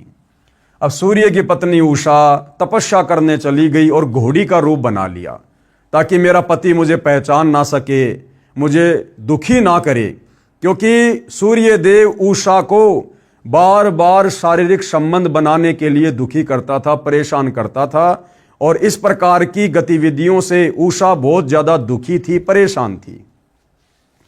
भेद खुलने पर सूर्य भी घोड़े का रूप धारण करके वहां गया। जब सारी बातों का सूर्य देव को पता चला उस स्त्री के माध्यम से कि तेरी ओरिजिनल पत्नी तो ऐसे ऐसे घोड़ी का रूप बनाकर फला फला जगह तप करने गई है, जहां संज्ञा यानी उषा घोड़ी रूप में तपस्या कर रही थी, घोड़े रूप में सूर्य ने घोड़ी रूपधारी संज्ञा से संभोग करना चाहा। ये देवी देवता भी भाइयों और बहनों आम इंसानों से भी इन विषय विकारों के मामले में गिरे हुए हैं। उषा यानी संज्ञा घोड़ी रूप में वहां से भागकर गौतमी नदी के तट पर आई और घोड़ा रूपधारी सूर्य ने भी पीछा किया। वहां आकर घोड़ी रूप में अपने पतिव्रत धर्म की रक्षा के लिए घोड़ा रूपधारी पति को न पहचान कर उसकी ओर अपना पिछला भाग न करके मुख की ओर से ही सामना किया। दोनों की नासिका मिली। सूर्य वासना के वेग को रोक नहीं सके तथा घोड़ी रूपधारी उषा के मुख और ही संभोग करने के मकसद से प्रयत्न किया। नासिका द्वारा वीर्य प्रवेश से घोड़ी रूपधारी उषा के मुख से दो पुत्र कौन कौन अश्वनी कुमार यानी नासत्य तथा दशर उत्पन्न हुए। इस प्रकार की उल्टी और गलत हरकत करने के चलते सूर्य देव के दो पुत्र उत्पन्न हुए उषा से तथा शेष वीर्य जमीन पर गिरने से रेवंत नामक पुत्र उत्पन्न हुआ। वह स्थान अश्व तीर्थ, भानु तीर्थ तथा पंचवटी आश्रम के नाम से विख्यात हुआ। अब बताओ भाई और बहनों, बताओ धन्य है हमारे देवी देवता।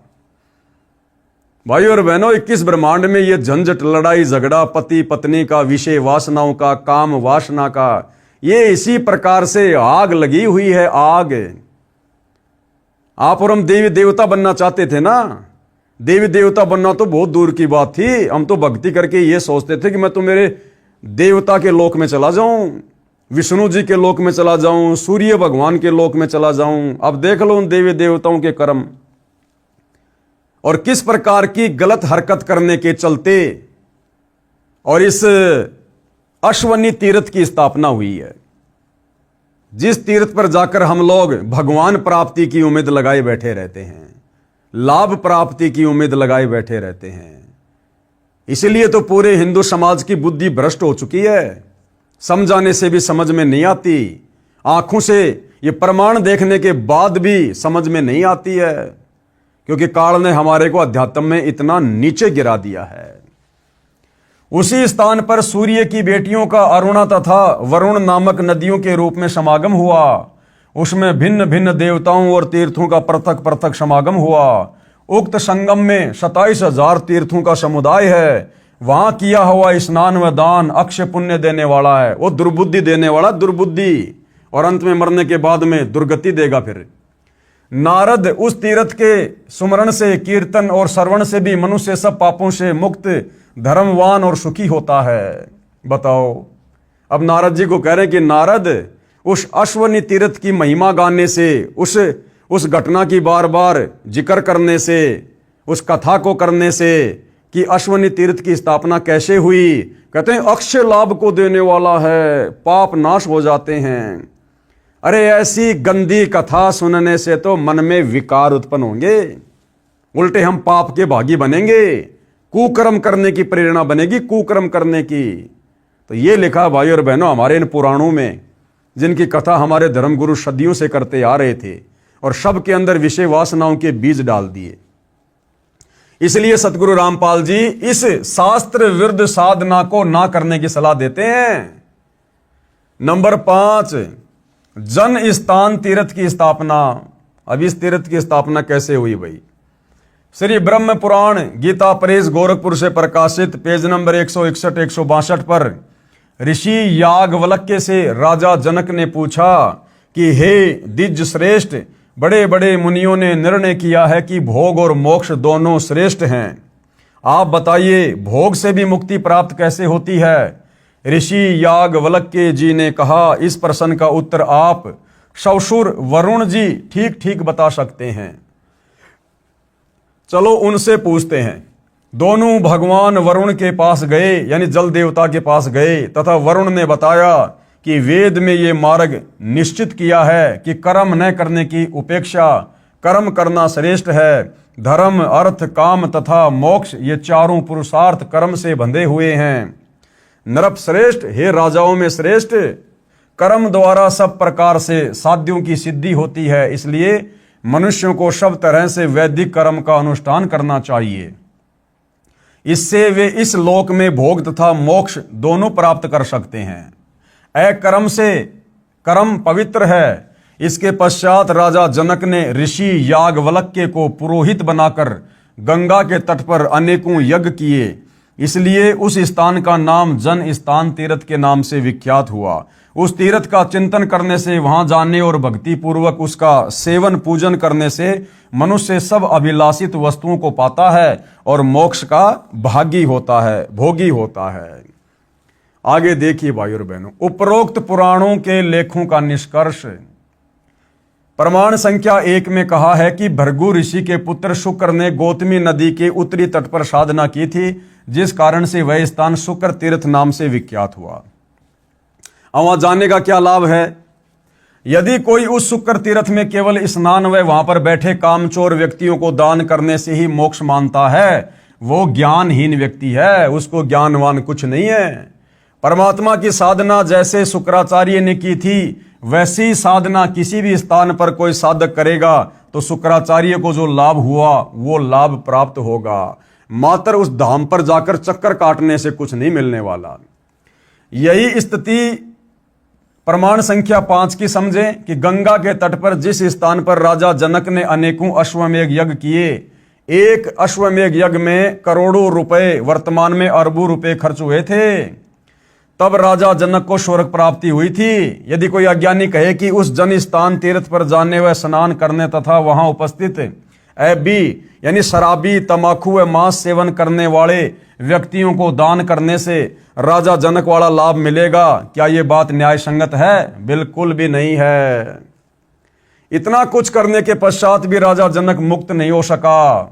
वही आत्मा कलयुग में संत नानक जी के रूप में श्री कालूराम मेहता के घर जन्मा, फिर पूर्ण परमात्मा की भक्ति पूर्ण गुरु कबीर परमेश्वर से नाम प्राप्त करके की, तब उस आत्मा का मोक्ष हुआ। तो भला उस तीर्थ पर जाने मात्र से आप और हमारा वर्तमान में कलयुगी जीवों का कैसे उद्धार हो जाएगा? प्रमाण संख्या 2 में श्री ब्रह्मा जी की बेटी सरस्वती ने पुरूरवा नामक राजा के साथ अपने पिता से छुपकर सेक्स यानी संभोग किया। जब पिताजी ने उन्हें ऐसा करते देखा तो श्राप दे दिया। वह स्थान जहां पर सरस्वती ने तथा राजा पुरूरवा ने दुराचार किया, उस स्थान का नाम सरस्वती संगम तीर्थ विख्यात हुआ। अब सोचो वहां जाने से क्या मिलेगा, कैसे लाभ होगा? विचार करें, क्या ऐसे स्थान पर जाने व स्नान करने से कोई लाभ हो सकता है? प्रमाण संख्या 3 में कहा है कि एक गौतम नामक ऋषि ने 1000 वर्ष की आयु में 90,000 वर्ष की आयु की वरदा से यानी उस बुढ़िया से विवाह किया। अपने को युवा बनाने के उद्देश्य से दोनों ने गोदावरी नदी के गौतमी तट पर कठोर तप किया।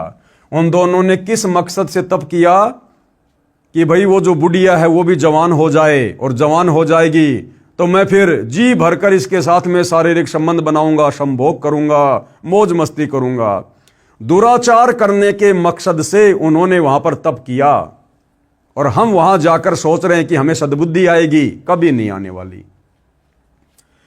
उसके पश्चात मंत्रों से जल मंत्रित करके एक एक दूसरे पर डाला, दोनों युवा हो गए। ये सब कुछ भाई और बहनों काल करवाता है, अन्यथा वो ही नदी है, वो ही पानी है। आप वहां जाकर देखे, अपनी पत्नी पे छींटे मारकर उसको युवा कर दो ना। ये सब कुछ ये काल करवाता है, काल। इसने तो इस प्रकार से तीर्थों की स्थापना करवा के इस कलयुग में आप और हम जीवों को भक्ति के नाम पर भटकाना था, भटकाना। तत्पश्चात उस स्थान पर दोनों ने मन भरकर संभोग अर्थात विलास सेक्स किया। वह स्थान वरदा संगम तीर्थ कहलाया। विचार करने योग्य बात है कि ऐसे स्थानों पर जाने से आत्म कल्याण के स्थान पर पतन ही होगा, आत्म उद्धार नहीं हो सकता। आगे देखिएगा, प्रमाण संख्या 4 में कहा है कि सूर्य की पत्नी घोड़ी का रूप धारण करके तपस्या कर रही थी। सूर्य काम वासना यानी सेक्स के प्रेशर के वश होकर घोड़ा रूप धारण करके घोड़ी रूपधारी अपनी पत्नी के पास गया। घोड़ी ने उसे अपने पृष्ठभाग यानी पीछे की ओर नहीं जाने दिया। सूर्य इतना सेक्स के प्रेशर में यानी काम वासना के दबाव में था कि उसने घोड़ी के मुख की ओर ही संभोग क्रिया प्रारंभ की। जिस कारण से उन्हें 3 पुत्र प्राप्त हुए। वह स्थान अश्व तीर्थ नाम से विख्यात हुआ। ये है हमारे देवताओं के लक्षण। जिस सूर्य देवता को हम जल अर्पित करते हैं, ये कर्म है सूर्य देव के।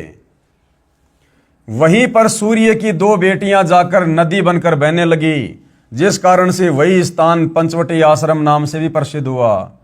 ऐसी नदियों का तो पानी पीना तो दूर, नहाने से भी दुर्बुद्धि आएगी, दुर्बुद्धि। उसी स्थान को भानु तीर्थ भी कहा जाता है। इस तीर्थ का लाभ लिखा है कि इसके सुमरण से, यानी उस तीर्थ की महिमा करने मात्र से, उसकी बातचीत करने मात्र से और कीर्तन करने से तथा इनकी कथा सुनने से सब पापों से मुक्त होकर धर्मवान और सुखी होता है। अगर इस प्रकार की गंदी हरकतों की कथाएं सुनने से अगर आदमी धर्मवान बनता है, धनवान बनता है, तो भैया फिर तो काम वासना की पुस्तक लाकर खुद भी पढ़ो और अपने बच्चों को भी पढ़ाओ, सहपरिवार पढ़ो, गांव वालों को इकट्ठा करके उसकी कथा करो। अरे कामसूत्र की कथाएं, काम वासना की किताबें आजकल तो बहुत मिलती हैं, कलयुग है। तो इस प्रकार की पुस्तकें लाके हमारे धर्म गुरुओं को और उन धर्म गुरुओं पर अंधा विश्वास करने वाले हमारे हिंदू भाई बहनों को विषय वासनाओं की पुस्तकें लाकर, कामसूत्र की पुस्तकें लाकर और सहपरिवार बैठकर पढ़नी चाहिए, जिससे हम धर्मवान बनेंगे और धनवान बनेंगे। इसलिए भाइयों और बहनों, सतगुरु रामपाल जी बार बार हमें गीता अध्याय 16 श्लोक नंबर 23 का हवाला देते हैं कि अर्जुन, शास्त्र विधि को त्याग कर जो मनमाना आचरण है, और ये टोटल मनमाना आचरण है, इन तीर्थों पर जाना, धामों पर जाना, मंदिर मस्जिद चर्च गुरुद्वारों में जाना, ये प्रेत पितर की पूजा करना, श्राद्ध निकालना, ये टोटल शास्त्र विधि को त्याग कर किया जाने वाला मनमाना आचरण है, जिसको करने के चलते ना भगत को किसी प्रकार का धन लाभ होगा, ना उसके कार्य सिद्ध होंगे और ना ही मरने के बाद उसकी गति होगी।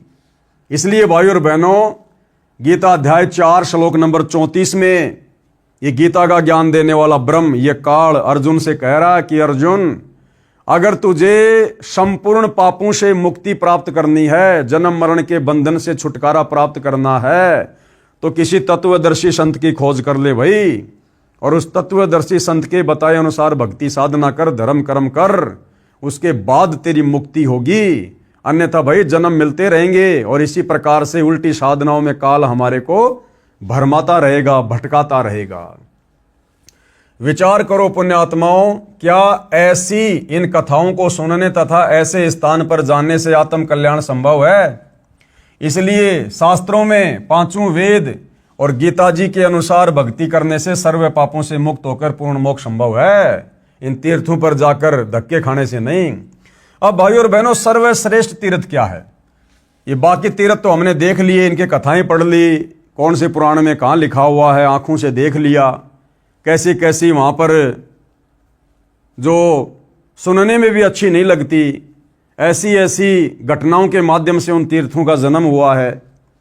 अब सर्वश्रेष्ठ तीर्थ क्या है? जिस तीर्थ में स्नान करने से, जहां पर जाने से वास्तव में हमारे पाप कटेंगे, वास्तव में हमें भक्ति मिलेगी और वास्तव में हमें सद्बुद्धि आएगी, हमारे मन का मैल साफ होगा। वो तीर्थ क्या है? वो तीर्थ है चित्त शुद्धि तीर्थ, यानी मन को शुद्ध करने वाला तीर्थ, मन के मैल को काटने वाला तीर्थ। और वो क्या है? परम संत का सत्संग। प्रश्न नंबर 47, सर्वश्रेष्ठ तीर्थ कौन सा है जिससे सभी तीर्थों से अधिक लाभ मिलता है? तो क्या बताया गया है? उत्तर, सर्वश्रेष्ठ चित्त शुद्धि तीर्थ है, जो हमारी आत्मा पर जमे मैल को समाप्त कर दे, ऐसा तीर्थ चित्त शुद्धि तीर्थ। चित्त शुद्धि तीर्थ अर्थात तत्वदर्शी संत का सत्संग सर्व तीर्थों से श्रेष्ठ है। तत्वदर्शी संत के सत्संग सुनना, तत्वदर्शी संत के दिशा निर्देश अनुसार सत भक्ति करना, धर्म कर्म करना, ये वास्तव में चित्त शुद्धि तीर्थ है। इसीलिए गीता का ज्ञान देने वाला काल ब्रह्म अंत में अर्जुन को कह रहा कि अर्जुन किसी तत्वदर्शी संत की खोज कर ले, अन्यथा भैया अगर मेरे चक्कर में पड़ा रहेगा तो ऐसे तेरी दुर्गति होगी। फिर श्री देवी पुराण छठा स्कंद अध्याय 10 पेज नंबर 417 पर लिखा है, व्यास जी ने राजा जनमे जैसे कहा, राजन यह निश्चय है कि तीर्थ देह संबंधी मैल को साफ कर देते हैं। कौन से तीर्थ? ये बाकी के जो तीर्थ है ना, ये सरस्वती तीर्थ है, गंगा तीर्थ है, जमुना तीर्थ है, अश्वनी तीर्थ है। तो कह रहे हैं कि वहां जाने मात्र से शरीर का मैल तो साफ हो सकता है, शरीर का मैल तो कट जाएगा, क्योंकि वहां जाओगे, नदी में नहाओगे रगड़ के मार मार के, तो शरीर का मैल वो तो थोड़ा बहुत साफ हो सकता है। यह निश्चय है कि तीर्थ देह संबंधी मैल को साफ कर देते हैं, किंतु मन के मैल को धोने की शक्ति तीर्थों में नहीं है। परंतु इन शास्त्र विरुद्ध तीर्थों में जाकर नहाने से मन का मैल, यानी मन के ऊपर जो मैल जमा हो रखा है, बुराइयों का, विषय वासनाओं का, ये मैल नहाने मात्र से साफ नहीं हो सकता, किंतु मन के मैल को धोने की शक्ति तीर्थों में नहीं है। चित्त शुद्धि तीर्थ गंगा आदि तीर्थों से भी अधिक पवित्र माना जाता है। कौन सा? चित्त शुद्धि तीर्थ इन तमाम प्रकार के काल के द्वारा शुरू करवाए गए तीर्थों से कहीं अधिक पवित्र माना जाता है। यदि भाग्यवश चित्त शुद्धि तीर्थ सुलभ हो जाए, भाई बहनों यहां पर भाग्यवश शब्द लिखा है, भाग्यवश, और ये जितने भी तीर्थ हैं जो काल ने शुरू करवाए हैं, वहां पर भाग्यवश नहीं लिखा हुआ। यानी परम संत का सत्संग, तत्वदर्शी संत की शरण बड़े सौभाग्य से मिलती है, बड़े सौभाग्य से।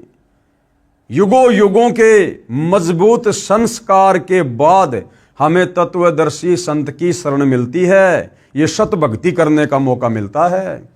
तो क्या कह रहे हैं कि भाग्यवश चित्त शुद्धि तीर्थ सुलभ हो जाए, तो अर्थात तत्वदर्शी संतों का सत्संग रूपी तीर्थ प्राप्त हो जाए, तो मानसिक मैल के धुल जाने में कोई संदेह नहीं, यानी मन का सारा मैल साफ हो जाएगा।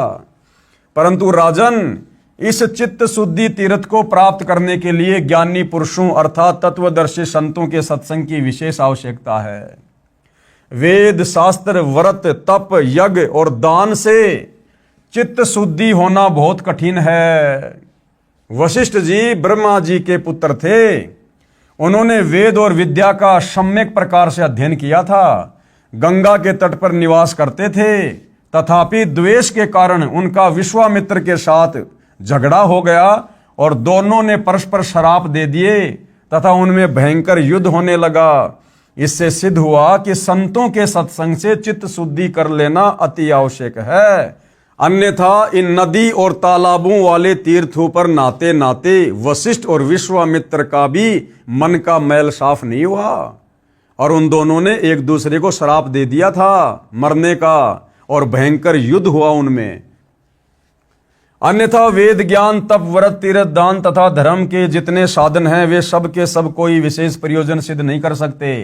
श्री देवी पुराण से लेख समाप्त। अब बताओ भाइयों और बहनों, कौन से तीर्थों पर जाकर चित्त शुद्ध होगा, कौन से तीर्थों पर जाकर मन का मैल साफ होगा, कौन से तीर्थ पर जाकर सद्बुद्धि आएगी और कौन से तीर्थों पर जाकर हम दुर्बुद्धि के शिकार होंगे।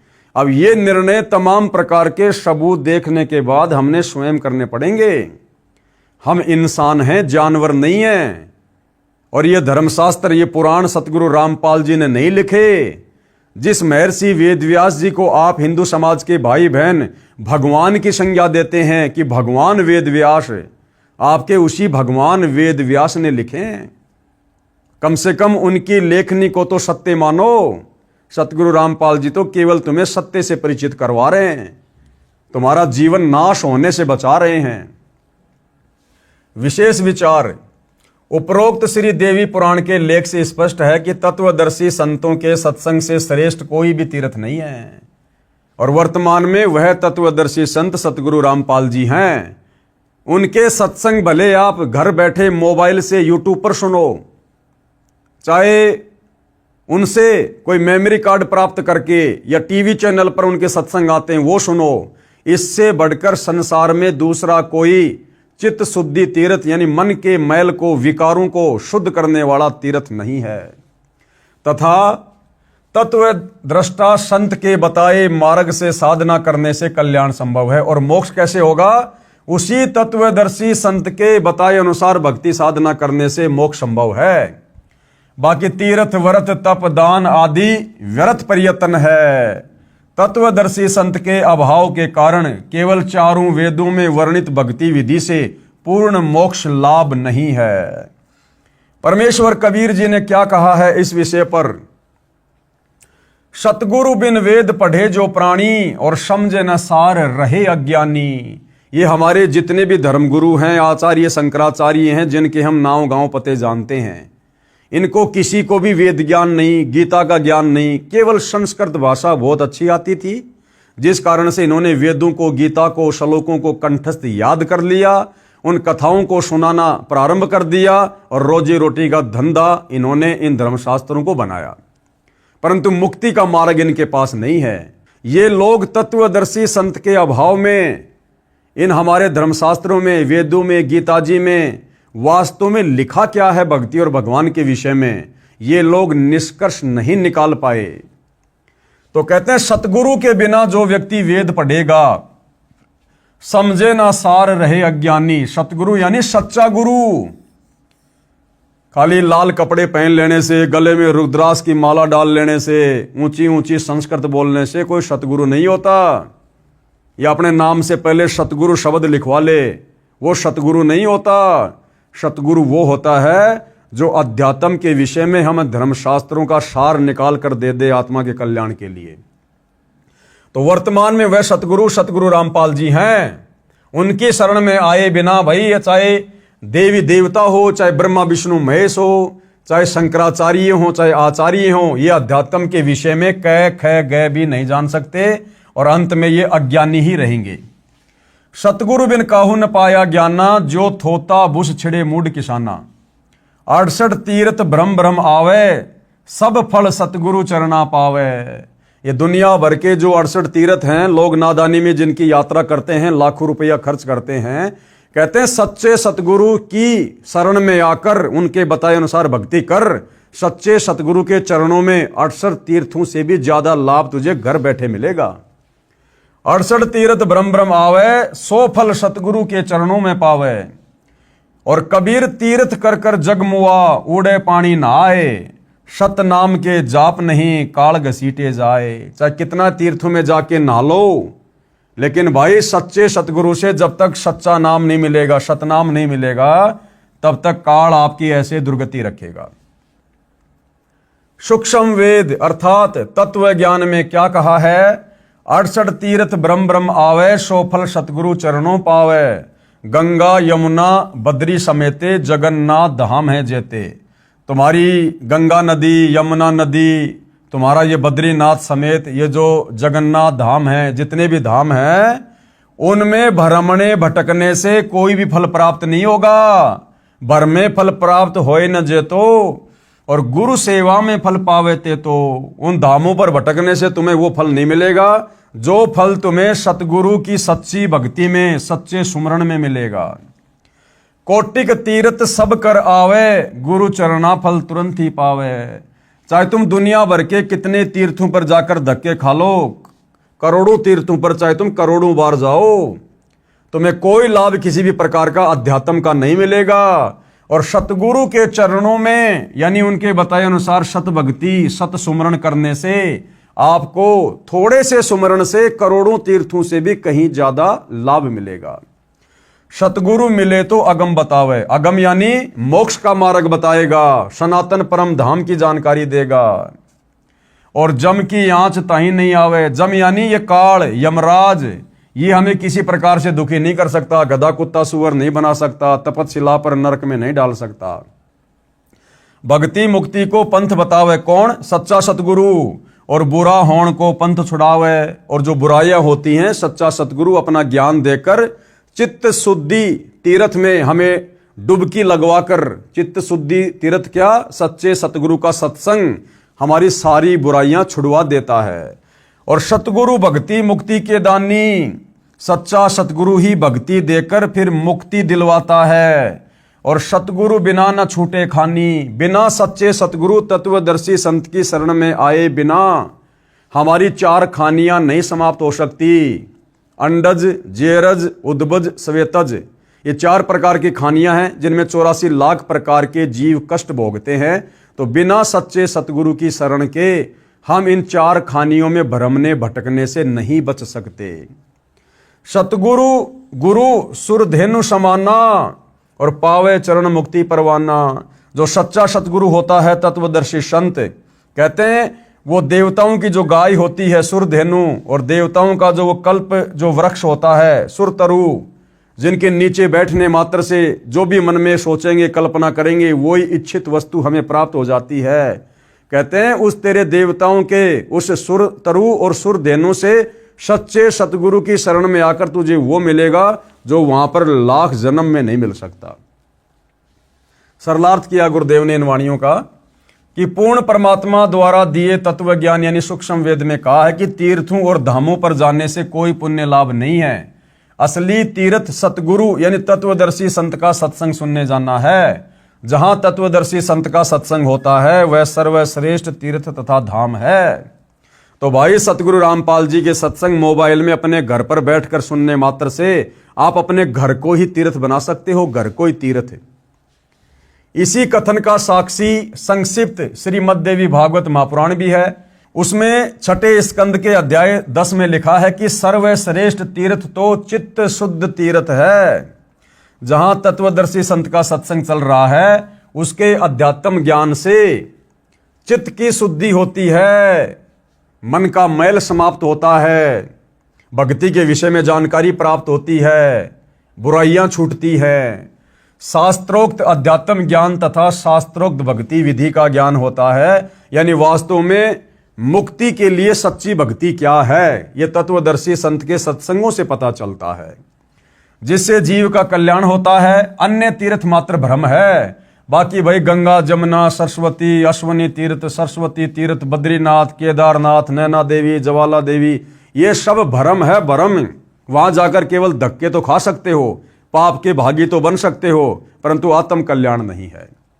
इसी पुराण में लिखा है कि सतगुरु रूप तीर्थ मिलना अति दुर्लभ है। यानी सच्चे सतगुरु का मिलना भाई ये अति दुर्लभ है। देवता लोग भी सतगुरु की शरण में आने के लिए तरसते हैं, तड़पते हैं, और आप और हमें वह सतगुरु बड़ी आसानी से वर्तमान में सुलभ है। तो भाई और बहनों, समझदार तो मौका उठा लेगा, देर नहीं करेगा। सूक्ष्म वेद में बताया है कि सतगुरु तो कल्प वृक्ष तथा कामधेनु के समान है। जैसे पुराणों में कहा है कि स्वर्ग में कल्प वृक्ष तथा कामधेनु है, उनसे जो भी मांगो सब सुविधाएं प्रदान कर देते हैं। इसी प्रकार सतगुरु जी सत्य साधना बताकर सर्व लाभ भगत को प्रदान करवा देते हैं तथा अपने आशीर्वाद से भी अनेकों लाभ देते हैं। भक्ति करवाकर मुक्ति की राह आसान कर देते हैं। इसलिए कहा है कि एक साधे सब सदे, सब साधे सब जाए, और माली सिंचे मूल को फले फूले अघाए। एक साधे सब सदे, एकमात्र तत्वदर्शी संत सतगुरु रामपाल जी की शरण में आकर भक्ति करने से हमें वो तमाम प्रकार के आध्यात्मिक, सांसारिक और भौतिक लाभ प्राप्त होंगे जो हम इस काल के द्वारा शुरू करवाए गए धामों पर, तीर्थों पर और शास्त्र विरुद्ध साधना को करके असंख्य जन्म भी प्राप्त नहीं कर सकते। शब्दार्थ, एक सतगुरु रूप तीर्थ पर जाने से सब लाभ मिल जाता है। सब तीर्थों, धामों व अन्य अंधश्रद्धा भक्ति से सब लाभ समाप्त हो जाते हैं।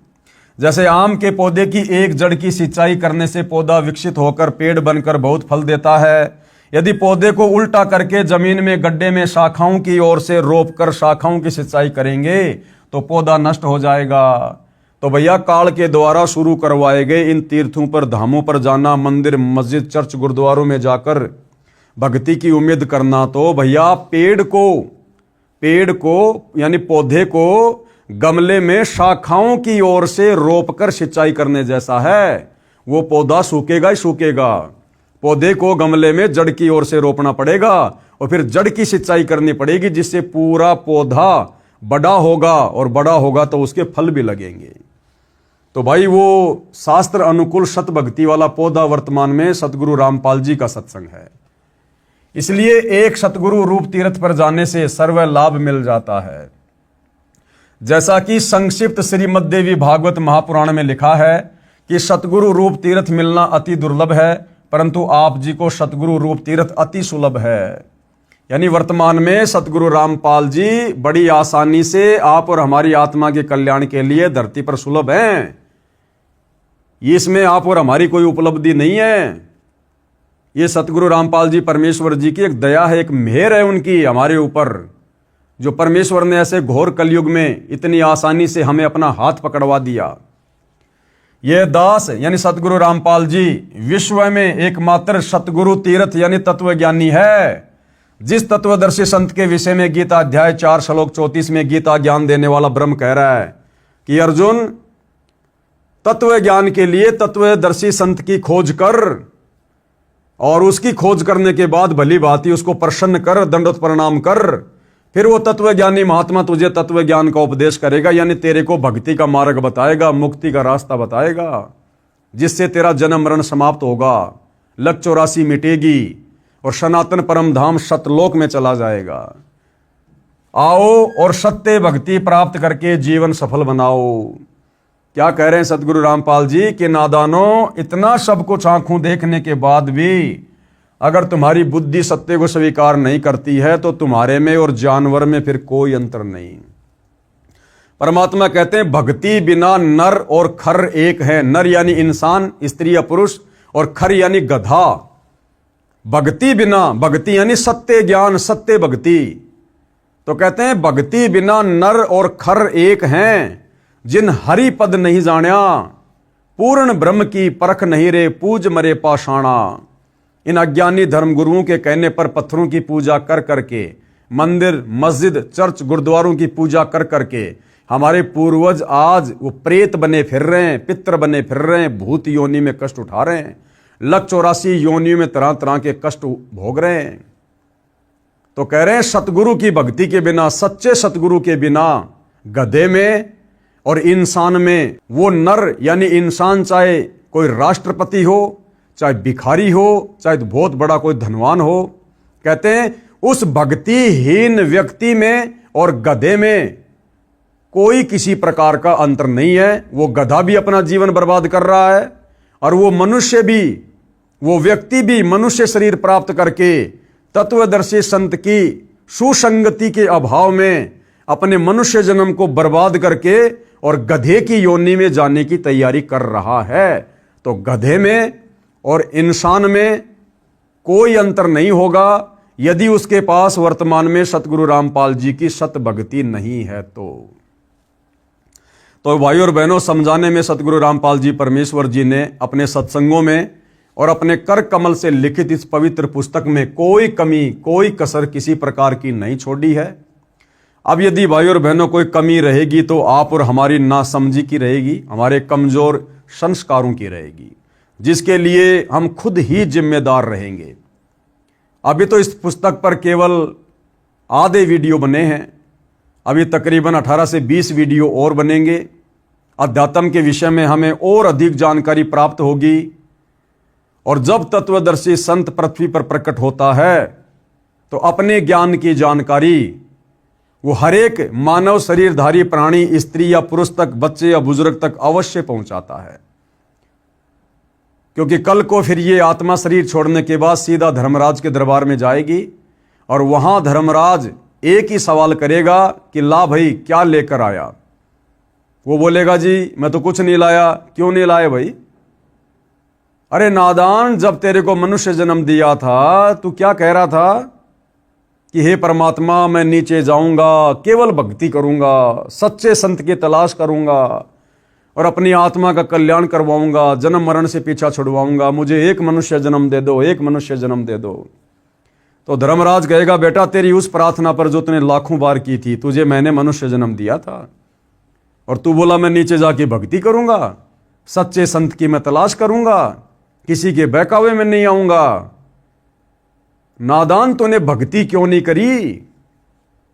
वो कहेगा जी मुझे तो पता ही नहीं था सच्चा संत कौन है, तो तेरे को पता कैसे चलेगा? तू तो सारी जिंदगी पैसे कमाने में, 2 के 4 करने में, बिजनेस को बढ़ाने में और बकवादों में लगा रहा। और क्या तेरे को किसी ने बताया नहीं था? वो कहेगा नहीं जी मेरे को तो किसी ने नहीं बताया। तो वहां झूठ नहीं चलती, यहां की कोर्टों में झूठी गवाही हो जाती है, लेकिन ऊपर वाली कोर्ट में परमात्मा कहते हैं तुमने उस दरगाह का महल नहीं देखा, धर्मराज के तिल तिल का लेखा। जैसे महाभारत के युद्ध के दौरान अंधे धृतराष्ट्र को युद्ध की घटना समझाने के लिए संजय को वेद व्यास जी के द्वारा दिव्य दृष्टि दे दी गई थी।